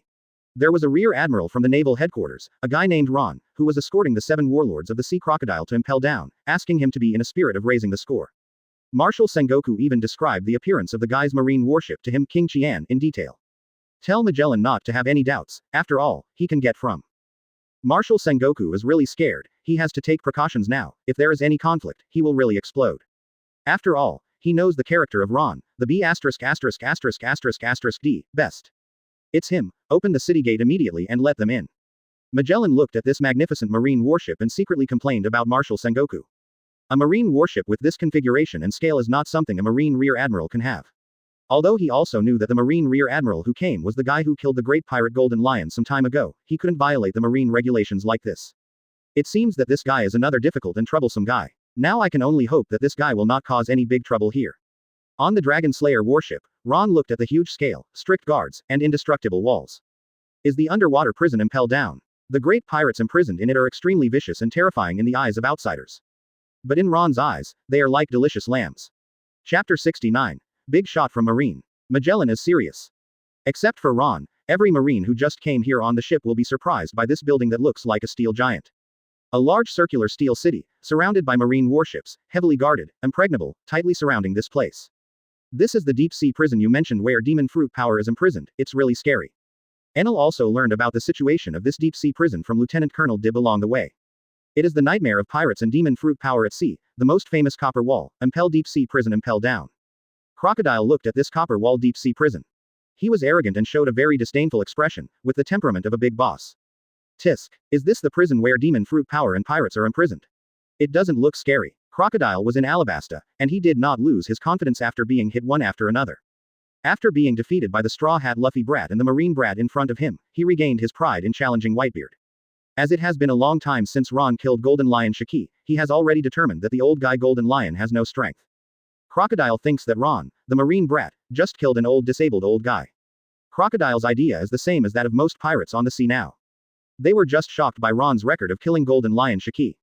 It's still acceptable to react now, after all, the old guy Golden Lion has greatly reduced his strength and has lost his legs. Crocodile thought it was just a momentary carelessness, and he didn't expect that this Marine Brat would actually sneak attack him without martial ethics, so he was easily defeated. Although Ron, the Marine Kid, is powerful, Crocodile, who has regained his confidence, is no longer as afraid as before. Little kid playing with sand, you dare to be arrogant in front of me, I think you are tired of living. Ron suddenly teleported to the side of the arrogant Crocodile. Ron raised his right leg and kicked Crocodile towards the gate of the underwater prison. Boom. As Crocodile's body flew in like a cannonball, a loud sound came from Impel Down. Ding. The arrogant task is completed and rewards are obtained. Be arrogant in front of Crocodile and defeat him to gain 5 points of physical strength. Ron ignored the voice in his mind, which was just a small reward. It seems that Crocodile who lost the devil fruit is like a waste, and all his strength is lost, so the system reward is so small. After Ron said something to Princess Vivi and the others behind him, he walked towards the main road to the Impel Down gate. You guys stay here, I'll go in alone. Ron even whispered in a voice that only the two of them could hear when he passed by Enel. Enel, if there are any pirates coming out of this gate, I'll kill them all. Ah, advertisement. Enel heard Boss Ron's inexplicable words, and 10,000 question marks appeared in his mind. Gate. Pirates. Could it be that this city, which is known as a copper wall and iron wall, can still let pirates run out? Unless Boss Ron. Hiss. Enel reacted immediately and guessed what Boss Ron meant. Enel's eyes were about to pop out, and he looked at Boss Ron with an expressionless face in disbelief. As expected of Boss Ron, he is really crazy. Tisk tisk, it seems that the fun things I love are coming again, and it's time for me to stretch my muscles again. Magellan stayed in the monitoring room and saw everything Ron did. He saw Ron mercilessly kick Crocodile into Impel Down like a chicken. Magellan touched his forehead helplessly with his right hand, he was 100% sure. Ron was just like what Marshal Sengoku said to him, doing things without scruples and recklessly. Oh, trouble, another problem child. Magellan stood up at this time. This scene reminded Magellan of another problem child, Shiryu, the B************D, the former warden of the city. When he fought side by side with Shiryu, he was called the Iron Wall of Impel Down. But because Shiryu had a problem with his brain, he liked to be cruel and bloodthirsty, and often killed prisoners for no reason to amuse himself. His repeated persuasion was useless, so he was defeated by him and imprisoned in the bottom of the deep-sea prison, the 6th floor of eternal hell. So it seems that it would be better for him to go and see Ron in person, otherwise it would be really troublesome if something happened. This is the most important prison in the world, and there must not be any mistakes, otherwise if the big pirates inside escape, that would be the biggest disaster for the civilians in the world.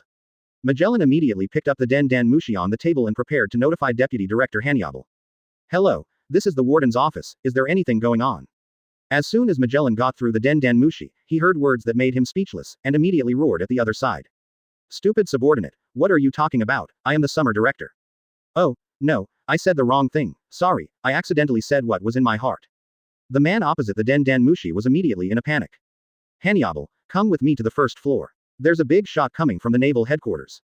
Be careful and don't let others clash with him. Magellan didn't have time to care about Hannibal, this stupid subordinate who wanted to take his position, so he had to do his job first. Big shot. Is there a big shot from the Naval Headquarters coming to Impel Down? Could it be the Marine Admiral? Hannibal had a strong interest in the Marine, who even Magellan called a big shot. If it was the Marine Admiral, then he could think about whether he could curry favor with him, so that he could get the position of the warden of the deep-sea prison.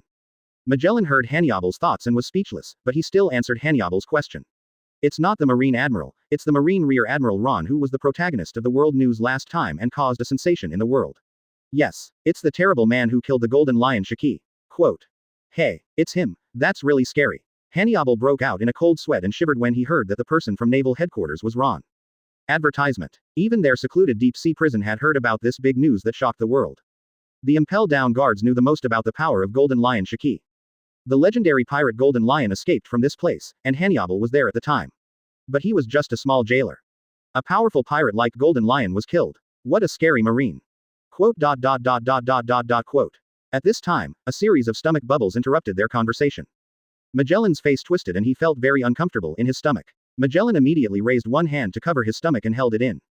Hannibal, wait a minute, go over by yourself. Remember, the Marine Rear Admiral is very powerful, don't provoke him. After Magellan finished speaking, he took the toilet paper, spread his feet and ran out of the door frantically.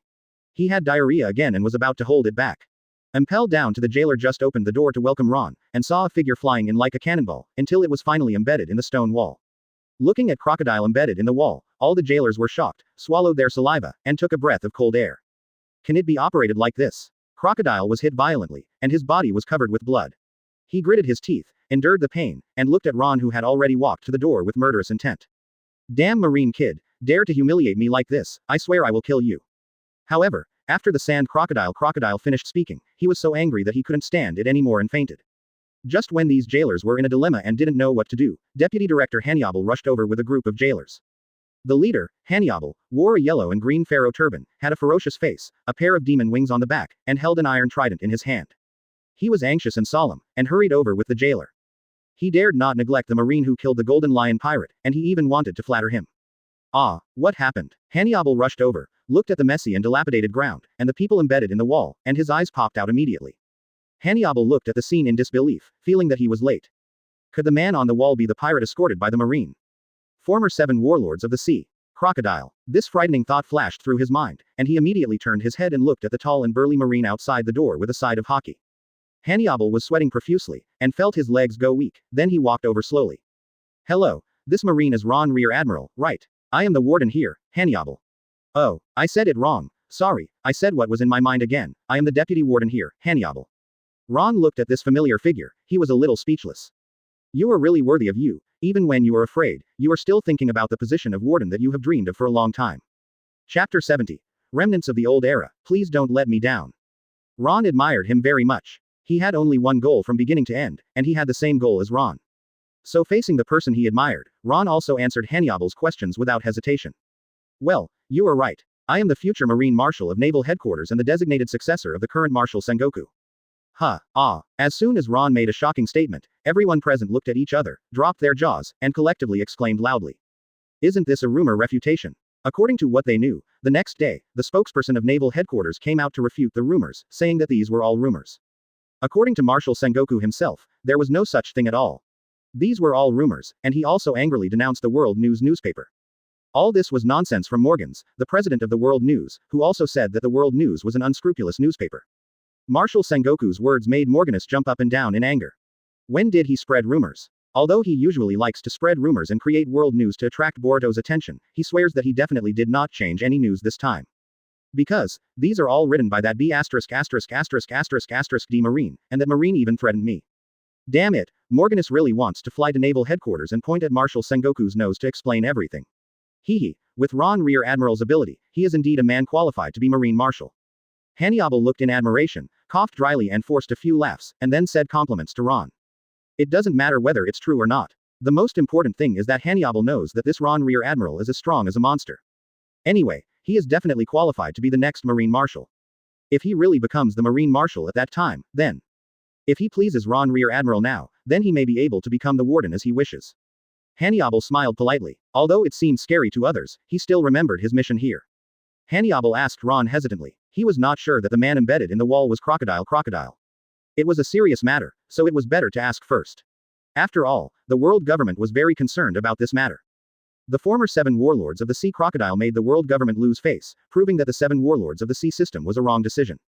This 7 warlords of the sea system only brought suffering and pain to the civilians, and did not play any role in balancing the pirates on the sea. Ron, Rear Admiral, is the former 7 warlords of the sea crocodile over there. If so, we have already prepared a cell for him in the deep sea prison. It's him. Sengoku is really old and confused. Such a useless pirate scum needs me to send him here personally. Ron smoked a cigar and spoke the most arrogant words slowly. Hannibal and the others were really chopped by Ron's words. To his colleagues, saying such rebellious words to the highest officer of the Marine, is it really appropriate to do so? Advertisement. Why is this Marine so arrogant? Compared with the image in their hearts before, there is a big difference. They felt a familiar and strange feeling in this tone. Yes, this familiar feeling is like the big pirate imprisoned in the prison, arrogant and domineering. Hannibal recovered from his shock and thought, forget it, since he is Crocodile, let's get down to business first. Well, it's him, go and take him down quickly. After his jailer took down Crocodile who had fainted, he saw Ron still standing there, not leaving. Hannibal was confused. This person was handed over to us. Why is this Ron Rear Admiral still standing here? The mission has been completed, why doesn't he go back to Naval Headquarters to report to Marshal Sengoku? He is also in a hurry to take Crocodile down for a full body check, and then imprison him in the 6th floor of Eternal Hell. Hannibal gathered his courage again and asked with respect, Ron Rear Admiral, we will take Crocodile away, do you have any other instructions? Hannibal tried to remind this big shot of Naval Headquarters that you can leave if you have nothing to do. Ron raised his mouth and smiled, and said the biggest purpose of his coming here. Oh, don't worry about that. I am quite interested in this deep sea prison that makes pirates tremble in fear on the sea. I believe you should have no objection, let me see what is special about this prison that is known as a copper wall and iron wall.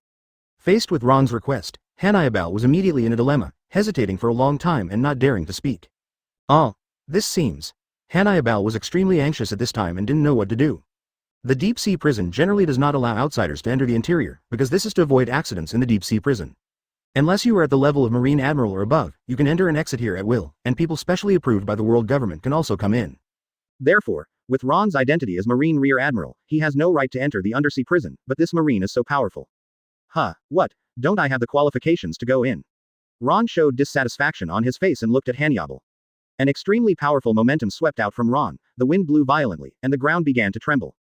The gravel on the ground was also affected and was faintly jumping. Hannibal looked at the huge movement, and an idea came to him. In the strong wind, he opened his mouth and spoke out the solution he had just thought of. Ron Rear Admiral, this decision can only be made by Director Magellan. I can't make the decision. Hannibal looked at the increasingly powerful momentum, and he felt as if a huge object was pressing on him, making him breathless. He quickly spoke again.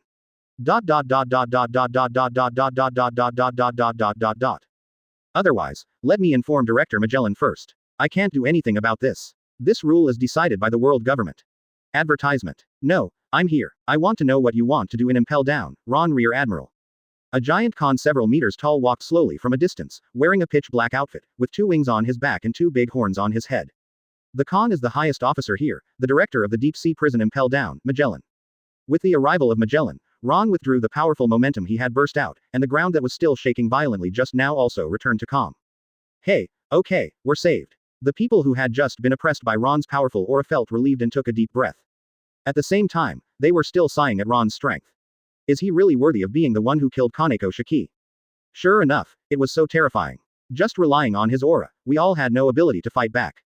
Director Magellan, I just want to see this deep-sea prison. You won't refuse this small request, right? Director Magellan frowned, staring at Ron, who looked harmless, with a pair of eyes, and 1,000 thoughts in his heart. Does he want to enter Impel Down just to see what's inside, or is there someone who interests him inside? Director Magellan thought for a while before slowly speaking to Ron seriously.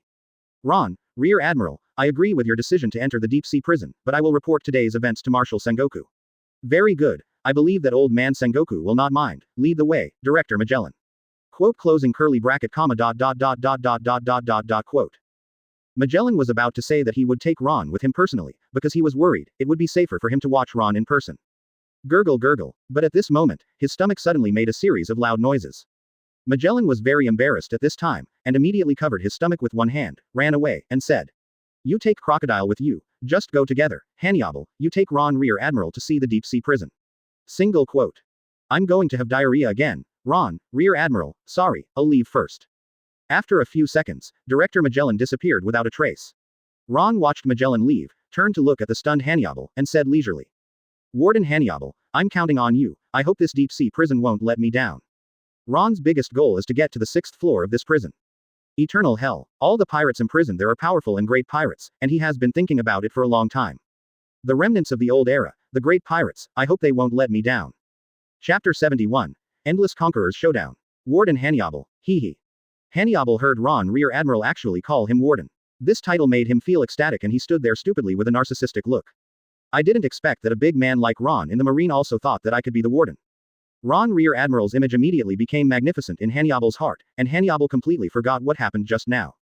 Ron Rear Admiral, then please ask me to come. Next, I, Warden Hannibal, will lead you, Ron Rear Admiral, to visit the Great Impel Down. Hannibal immediately flashed in front of Ron, slightly bent down, and made a gesture of clearing to Ron. The group took Crocodile and walked towards the interior of Impel Down. Ron walked in the middle of the team, and Hannibal and his group surrounded Ron like a moon surrounded by stars. Hannibal was still talking to Ron while walking.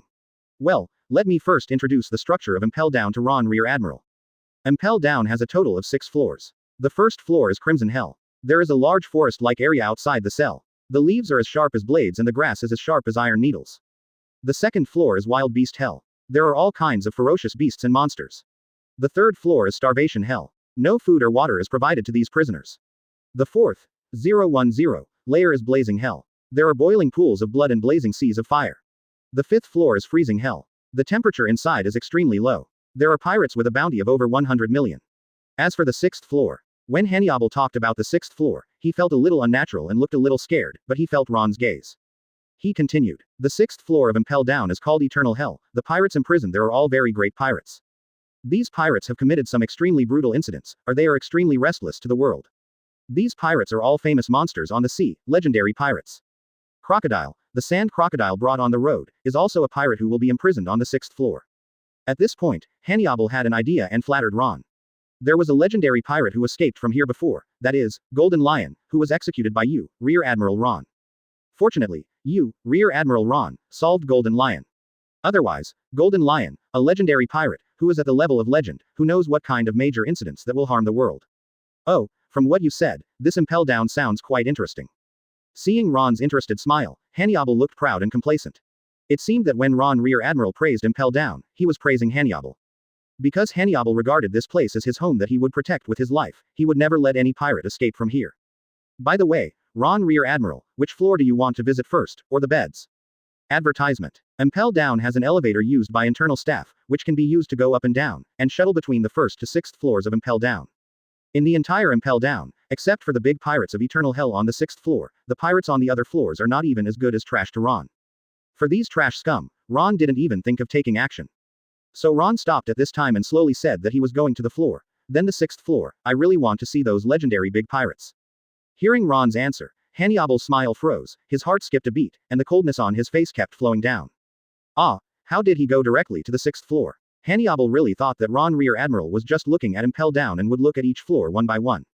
In this way, he could delay until Director Magellan came back, because he, a weakling, didn't dare to go into the last 6th floor, Eternal Hell.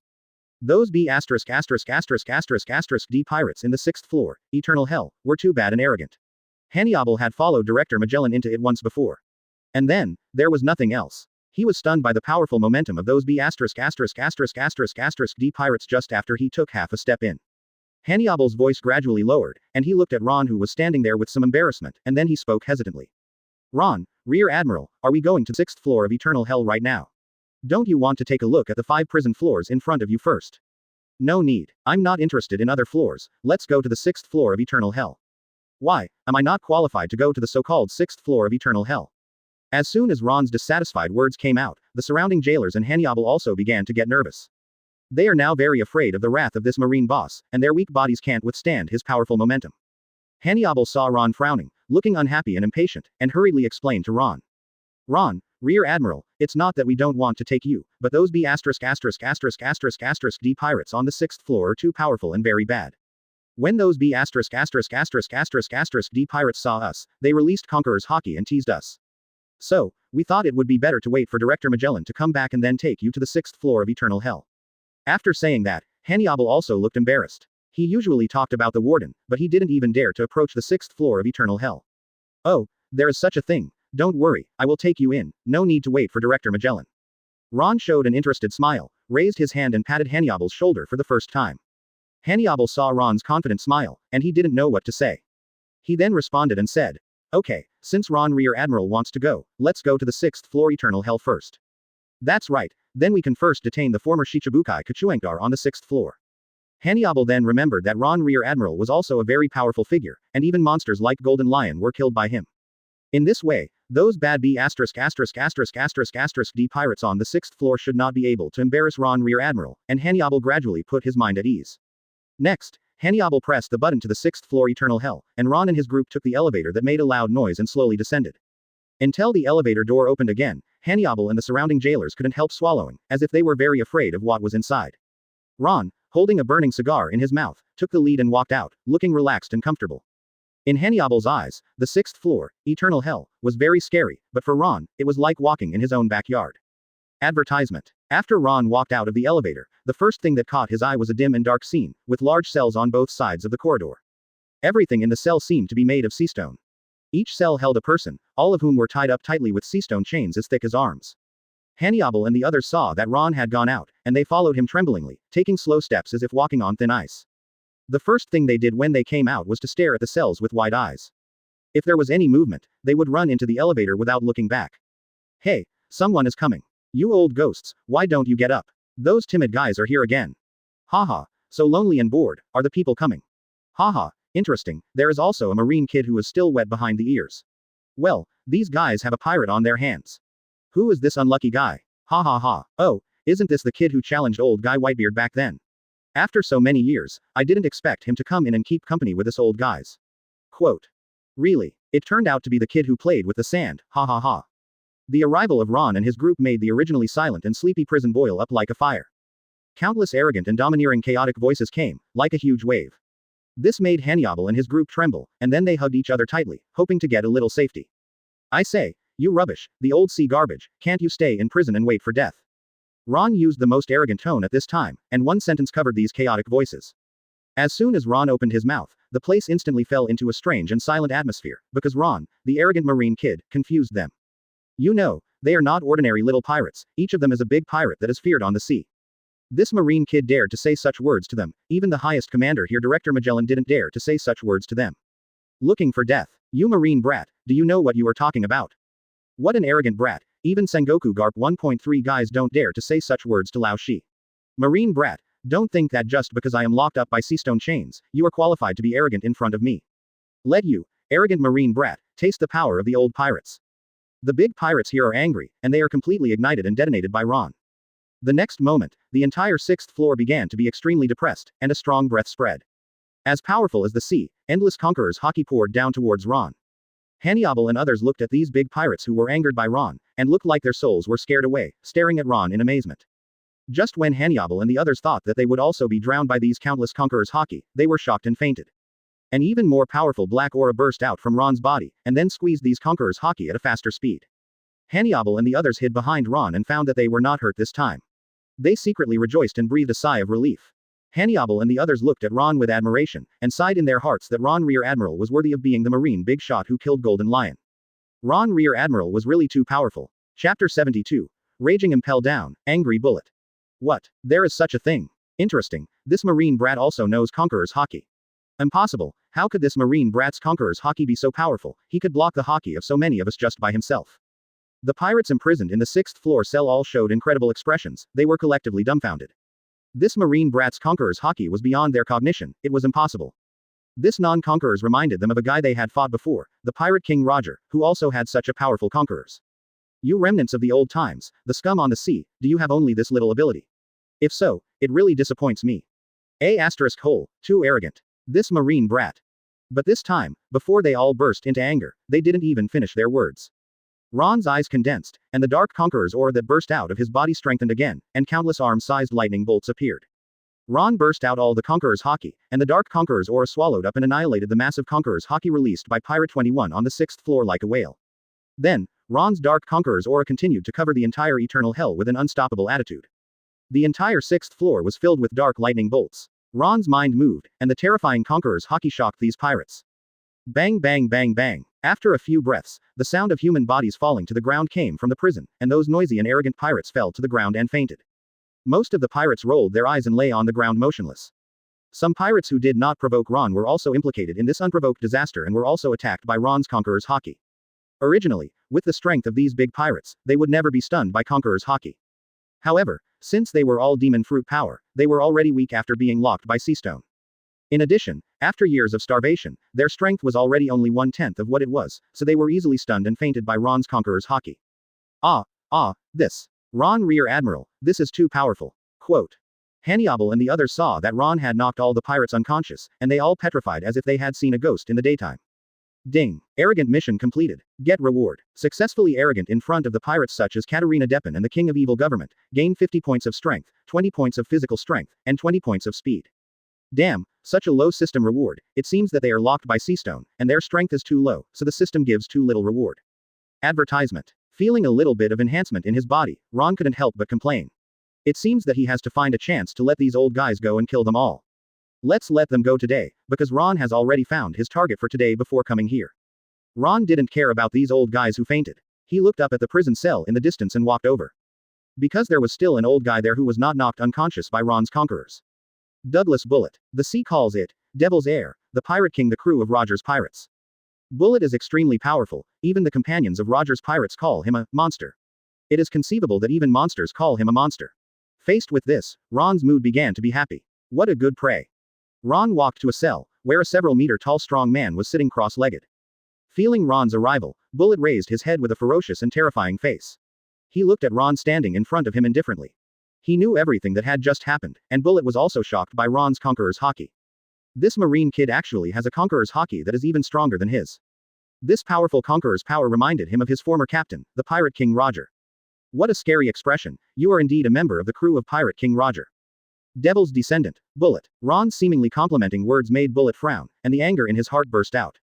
He still heard the ridicule of the marine kid in front of him, as well as the contemptuous and condescending attitude on his face. Bullet's face twisted hideously, his mouth opened wide, revealing a terrifying expression, as creepy as a devil.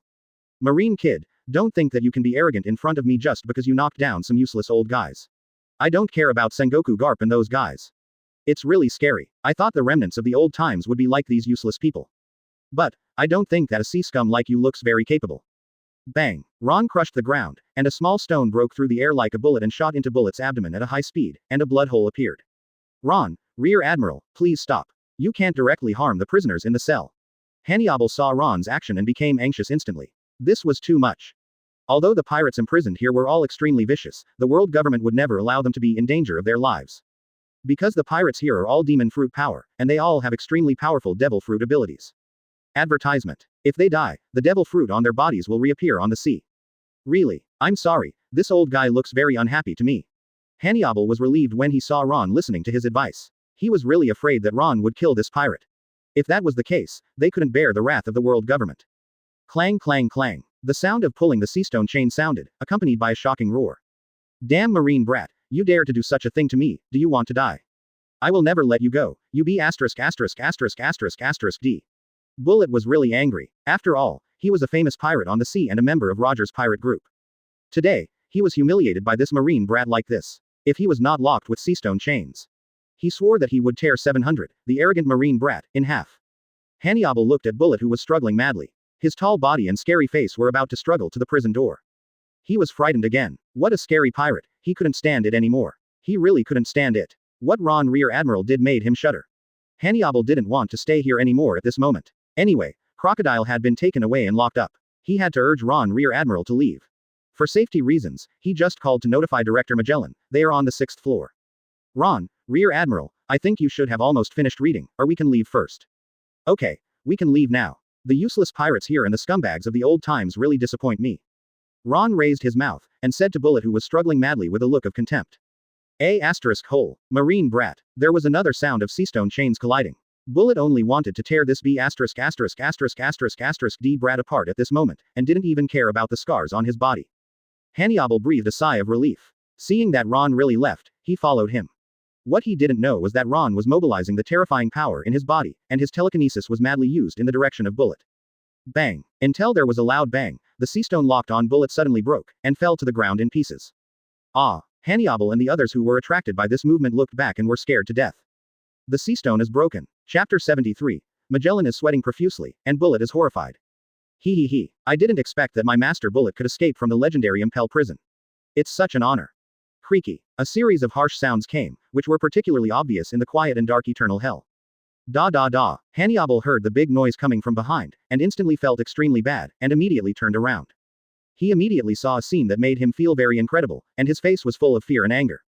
Hey, you, how is this possible, Bullet? When did this happen? Bullet. Prison break. Hannibal pointed at the tall and strong figure in the distance, his fingers were shaking constantly, and his mouth was wide open. This terrible monster, the legendary pirate on the sea, the deputy of the Pirate King, actually broke free from the restraints of Seastone. As soon as Hannibal's words fell, the jailers around him also reacted, and also looked at Bullet with an unbelievable look. At this time, Ron slowly turned around, with an unusual look. He took the slowly burning cigar from the corner of his mouth with his hand and exhaled a light puff of smoke easily. Wow, this is really a big deal. The legendary pirate, the deputy of the Pirate King, Bullet, actually escaped from prison.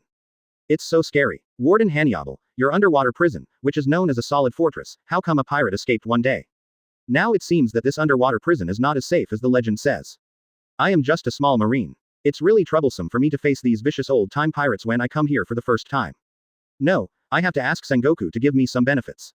Such a dangerous mission actually let a small marine like me face it. Ron spoke directly, stopping Hannibal from saying what he wanted to say. First, he threw all these troublesome things to the people in the underwater prison. These black pots must be borne by them, and have nothing to do with him, a newcomer marine. Damn kid, you successfully caught my attention. Advertisement. Bullet ignored Hannibal and the others looked terrified, but they stared at Ron with their big eyes. The marine kid who had the guts to humiliate him, now faced with his escape, did not have that damn face. He stood there with a calm look, as if he was not afraid of his appearance.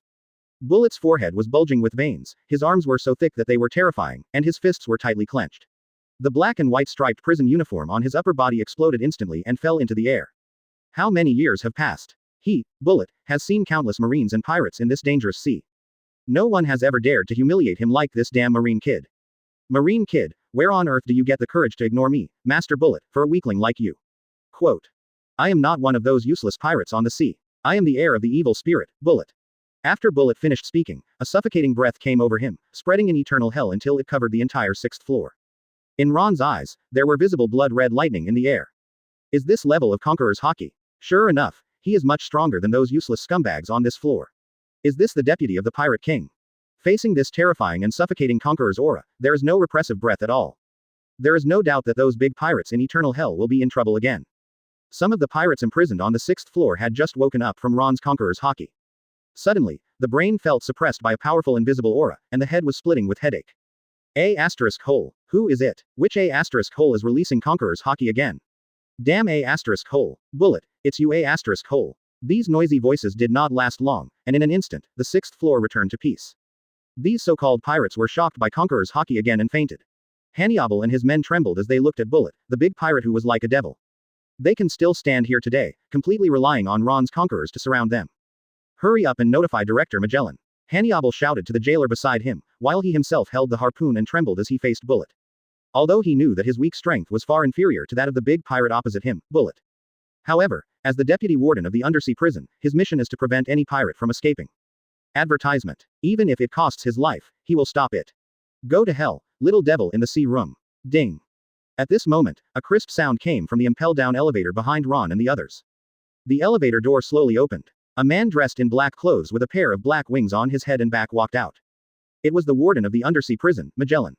At this moment, he looked at Bullet in the distance seriously, feeling the powerful Conqueror's Haki like a raging wave. Before he walked out of the elevator, he had already noticed the changes here. Bullet, Hannibal, I want to know what you did.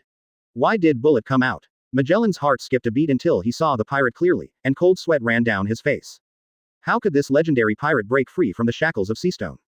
Impossible. Bullet is a demon fruit power, how could he possibly break free from Seastone's restraints? Director Magellan, we don't know this either. Seeing Magellan's appearance, Hannibal was relieved and hurriedly explained Bullet's situation. Yes. Forget it. Magellan didn't have the mood or time to understand these things. Now the most urgent thing is to catch Bullet and continue to detain him in Impel down. Hannibal, you leave here immediately, notify Naval Headquarters, and tell Marshal Sengoku everything here. Also, if necessary, release Shiryu and tell him that you can make up for your mistakes. Yes, right. Director Magellan, be careful, we will report to Naval Headquarters first and ask for support. Hannibal and others did not stop at all, and ran away immediately. The matter is urgent, and Naval Headquarters must be notified and support must be requested.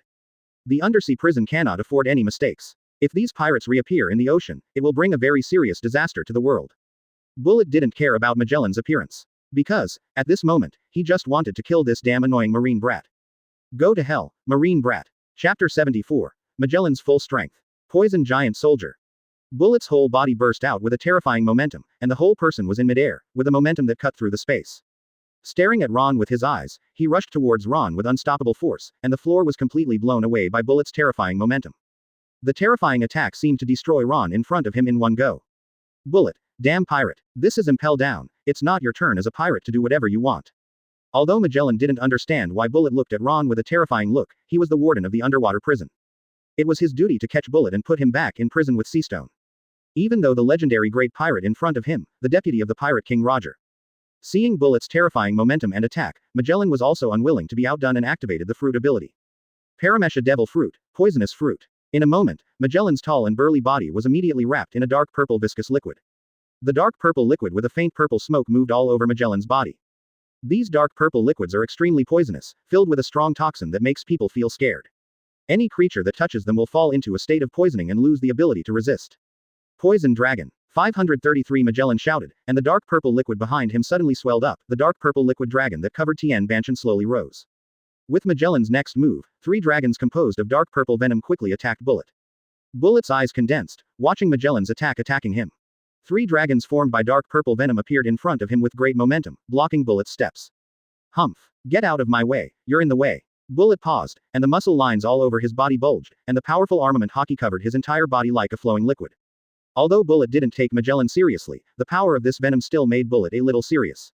Only by using the powerful armament Haki in the emission state could he ignore the threat of Magellan's poison. Advertisement. Then, Bullet clenched his right fist and swung it hard in the direction of the 3 dark purple poisonous dragons.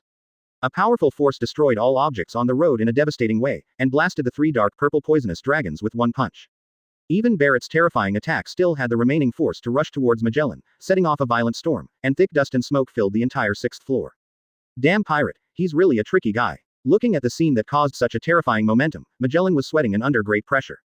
If it weren't for the fact that most of the prison buildings on the 6th floor were made of seastone, they would probably have been destroyed by Bullet's punch just now.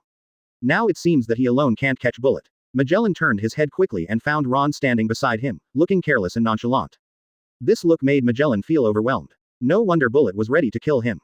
Now Magellan finally understood the tone of Marshal Sengoku when he mentioned Ron. After seeing Ron's appearance, Magellan couldn't help but want to beat him up. He was fighting desperately with the terrifying pirate Bullet, and Ron, the B**************,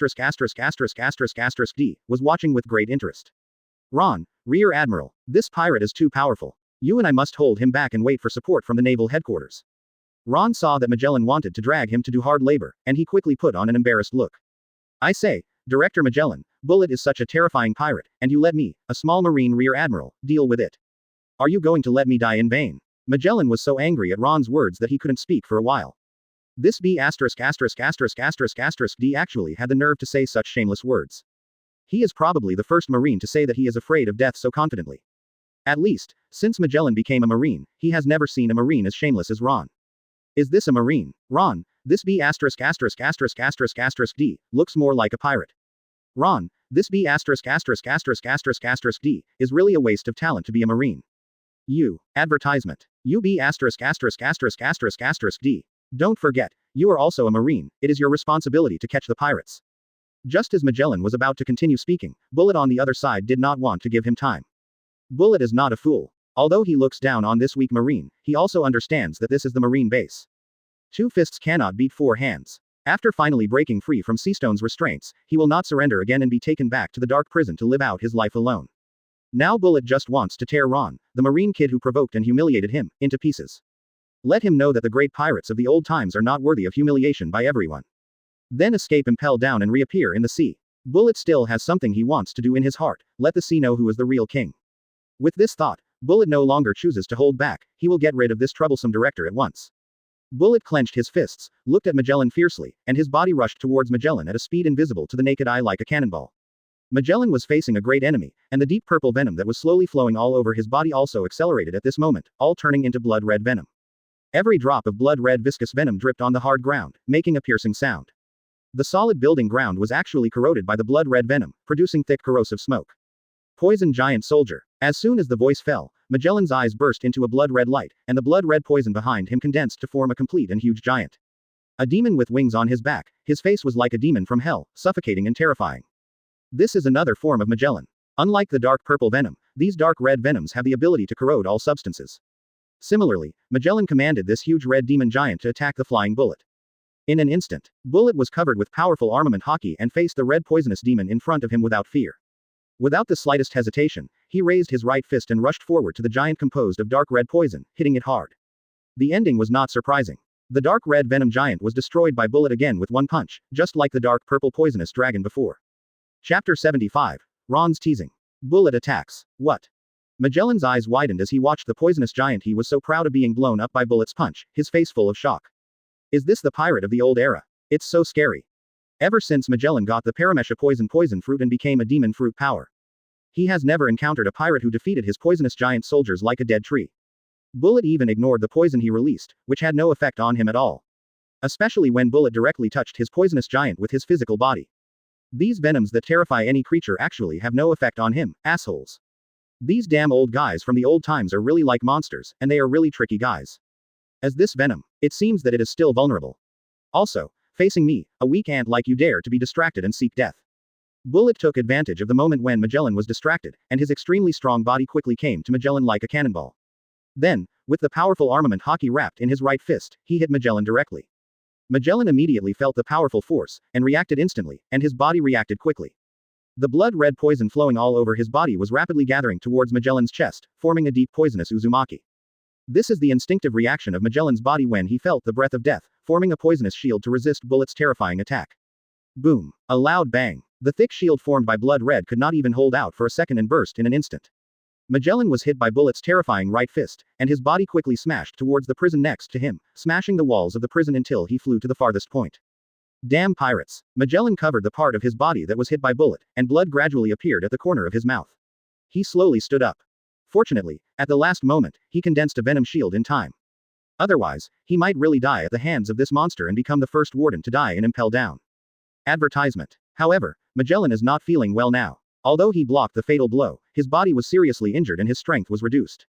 On the other side, Hannibal has received the Den Den Mushi from Marshal Sengoku of Naval Headquarters.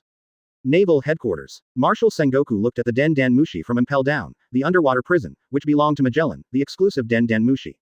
As well as the anxious expression on the Den Den Mushi, Sengoku immediately recognized who it was Hannibal, the deputy warden of Tui Chang. Marshal Sengoku saw the terrified look of the deputy warden Hannibal, and his heart tightened, and he quickly took the Den Den Mushi. He already felt that something big was going to happen. After all, Magellan was guarding the undersea prison Impel Down. He knew Magellan's ability, but now the deputy warden looked extremely nervous, and Marshal Sengoku's mood also fluctuated. The undersea prison was the most important place in Marine, where the most brutal and evil pirates in this sea were imprisoned. There could be no mistakes there. The moment the phone was connected. Report to Marshal Sengoku, something happened in the undersea prison, the legendary pirate Bullet escaped. Director Magellan is trying his best to stop him, and now he is requesting support from the Naval Headquarters. Hannibal knew the urgency of the matter, and quickly reported all the information to Master Sengoku as quickly as possible. Bang. What did you say? Damn, it was that monster. Bullet, that B***************, D, wasn't he locked with Seastone? He is demon fruit power, and there is absolutely no way he can break free from the shackles of Seastone. Marshal Sengoku heard that Impel Down had a pirate escape, and he stood up suddenly with his eyes wide open. Especially that pirate, or bullet, that B*********, D, the monster who was so strong that he was not a human. In Marshal Sengoku's office, Chief of Staff Crane and Vice Admiral Garp were attracted by Sengoku's actions. They both heard the name that was very familiar to them. Devil's Heir, known as the successor of the Ghost Bullet. One of the crew members of Pirate King Roger. Seeking Flowers 0. Advertisement. A powerful and terrifying monster pirate. They have fought with Pirate King Roger countless times, so they are very familiar with the crew members of Pirate King Roger. Sengoku, do you want me to go there in person? Garp changed his previous unremarkable image, stood up, and his face was full of solemnity. Obviously, this is not the time to joke, if it is really the monster bullet. Relying on Magellan's strength alone is far from enough. The undersea prison holds many pirates who pose a major threat to the world, and there must be no problems. Wait, Marshal Sengoku seemed to have thought of something and said hurriedly. Isn't that B***********, D Ron Impel Down? Hannibal heard Marshal Sengoku's question and immediately reacted and said hurriedly. Yes, Marshal Sengoku, Ron Rear Admiral is with Magellan, and he must be fighting with Bullet, the pirate. Marshal Sengoku heard this and quickly cut off Hannibal's call and quickly picked up the Den Den Mushi connected to Ron. Okay, Marine Kid, now that the trouble has been dealt with, it's your turn now. Bullet looked at Magellan who was struggling in the distance and no longer threatened him. Then, Bullet slowly turned around, opened his mouth wide, and grinned, looking at Ron, the Marine Kid he wanted to kill the most at this moment. Beep beep. Ron was about to speak, when the Den Den Mushi in his trouser pocket suddenly made a sound. Wait, I think you don't mind, I'll answer the Den Den Mushi, the scum of the old times. Ron looked at Bullet with a smile that he thought was very polite and spoke slowly. Damn B********, D, Marine brat, I'll let you know what happens if you mess with me. Just when Ron answered the call, Bullet was angry at Ron's words. Bullet instantly jumped up, and his body burst out with powerful force, causing the ground to shake violently. Bullet quickly approached Ron who was answering the call in the distance, and he wanted to tear this Marine brat who had humiliated him repeatedly into pieces. Chapter 76. Bullet's Shock. Fusion Fruit. In the distance, Bullet's figure was moving quickly, getting closer and closer to where Ron was. Ron calmly took out a Den Den Mushi from his trouser pocket with one hand, raised his other hand gently in the direction of Bullet, and then clenched the air. A mysterious telekinesis swept out, ravaging the entire 6th floor like an ocean. All the surrounding buildings and the solid floor were attracted by Ron's powerful telekinesis. Then, with a slight swing of Ron's palm, the building stones suspended in the air hit the moving Bullet at the speed of a meteor. This is it. Bullet's pupils shrank, looking at the buildings and huge solid stones coming from all directions, and he was a little surprised. And his body was actually under pressure from all sides, as if he was trapped in a quagmire and couldn't get out. He felt very familiar with the power of 810, that could manipulate objects in the void. Is it similar to the ability of the old guy Golden Lion? This Marine Kid is demon fruit power. The corners of Bullet's mouth slightly curled up, and he looked at the terrifying collision of these stone buildings with disdain. Is this the ability you rely on? No wonder this Marine Kid dared to be arrogant in front of him, it turned out that he relied on the ability of this devil fruit. These attacks are somewhat powerful, but they are far from enough to face him. The muscles in Bullet's arms bulged again, and he directly broke free from the powerful oppression from all around. After that, Bullet punched the stone building that covered the sky. In an instant, the space stagnated, and the next moment the space collapsed, and the terrifying shock wave destroyed all the stone buildings in the sky. The shock wave generated by the terrifying collision between the two also erupted and raged on the 6th floor. The solid building on the 6th floor of Impel Down and the floor could no longer support it, and they also broke into pieces. The cracks in the floor gradually expanded and extended into the distance, like a huge spider web. Meanwhile, Ron was leisurely holding the Den Den Mushi in his hand and answering the call.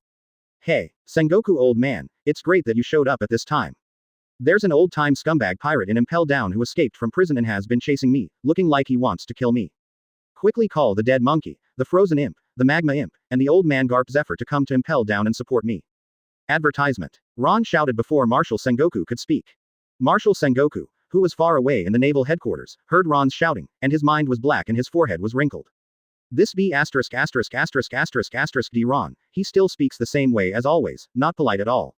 Let him send the 3 Marine Admirals and Garp Zephyr to support him. What's the difference between this and the highest combat power of the Naval Headquarters being dispatched? I thought it was the end of the world. Ron, you B********, D, shut up and stop talking nonsense. I am now issuing your latest mission as the Marine Marshal. Quote. Stop Bullet and never let him escape from the undersea prison. Vice Admiral Garp is on his way to Impel down. Ron. What? Sengoku, are you kidding me? You're asking me, a small marine rear admiral, to face a vicious pirate. You're clearly trying to get me killed. Faced with Ron's shamelessness, Marshal Sengoku was speechless. As long as Bullet is re-imprisoned in Impel down this time, Naval Headquarters will remember your great achievement and promote you to Marine Vice Admiral. Marshal Sengoku saw that Ron's real intention of saying so much was to get benefits. This be D Ron, as an officer of the Naval Headquarters. The first time he met the pirates, he actually wanted to get benefits, which made Marshal Sengoku depressed. As soon as Sengoku finished speaking, Ron knew that his goal this time had been achieved. Then there is no way. Since Marshal Sengoku has personally issued an order, then I have no choice but to face this terrible pirate. Ron narrowed his eyes slightly in front of him, and a tall figure was passing by at a high speed in the distance, attacking in his direction. Bullet was not interested in giving Ron much time, and he also heard Ron's conversation just now. The old guy Garp is coming. No one knows this old guy Garp better than him. As a marine hero, he repeatedly chased their previous pirate ships and couldn't get rid of them.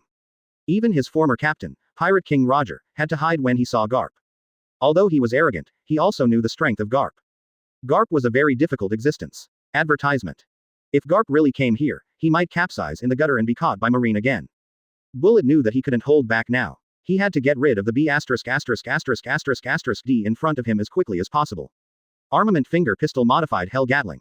Ron put away his playful look, raised his hands, and the dark purple emission armament Haki quickly covered his hands. The next second, dense and countless invisible shock waves focused on the road ahead of Bullet. Boom, boom. The loud sound of explosions echoed on the 6th floor, and the smoke after the explosion also filled the 6th floor. Each shock wave covered Ron's powerful armament Haki. Even Logia users could not escape Ron's intensive attacks. Until the smoke dissipated, revealing the scene inside. The ground that was attacked by Ron crazily now formed a series of distinct holes all around. Among them, Bullet was standing in a certain place. His extremely strong body also had many small scars, and even his prison uniform pants had small holes. This kid can reach this level of Haki. How is this possible? Bullet looked at Ron in the distance with some surprise. He did not expect that the marine kid in front of him actually had such a powerful Haki. This level of armament Haki is no different from his Haki. If it was an ordinary shock wave, with his monster-like body, it would be like tickling him. Therefore, Bullet was careless for a moment and was hurt by Ron's shock waves that concealed armament Haki. Who would have thought that this marine kid could release Haki continuously and was so powerful? How about it, the scum of the old times, you are not so vulnerable. Can't you even take a single move from me? Ron said teasingly at the moment when Bullet was surprised. Huh, arrogant kid. Bullet stared at Ron, stretched out his hands, and the dark purple substance kept flowing in his hands. It seems that you are qualified to see my true strength, and you are qualified to die in my hands. Bullet's Devil Fruit ability. Paramesha Devil Fruit. Fusion Fruit.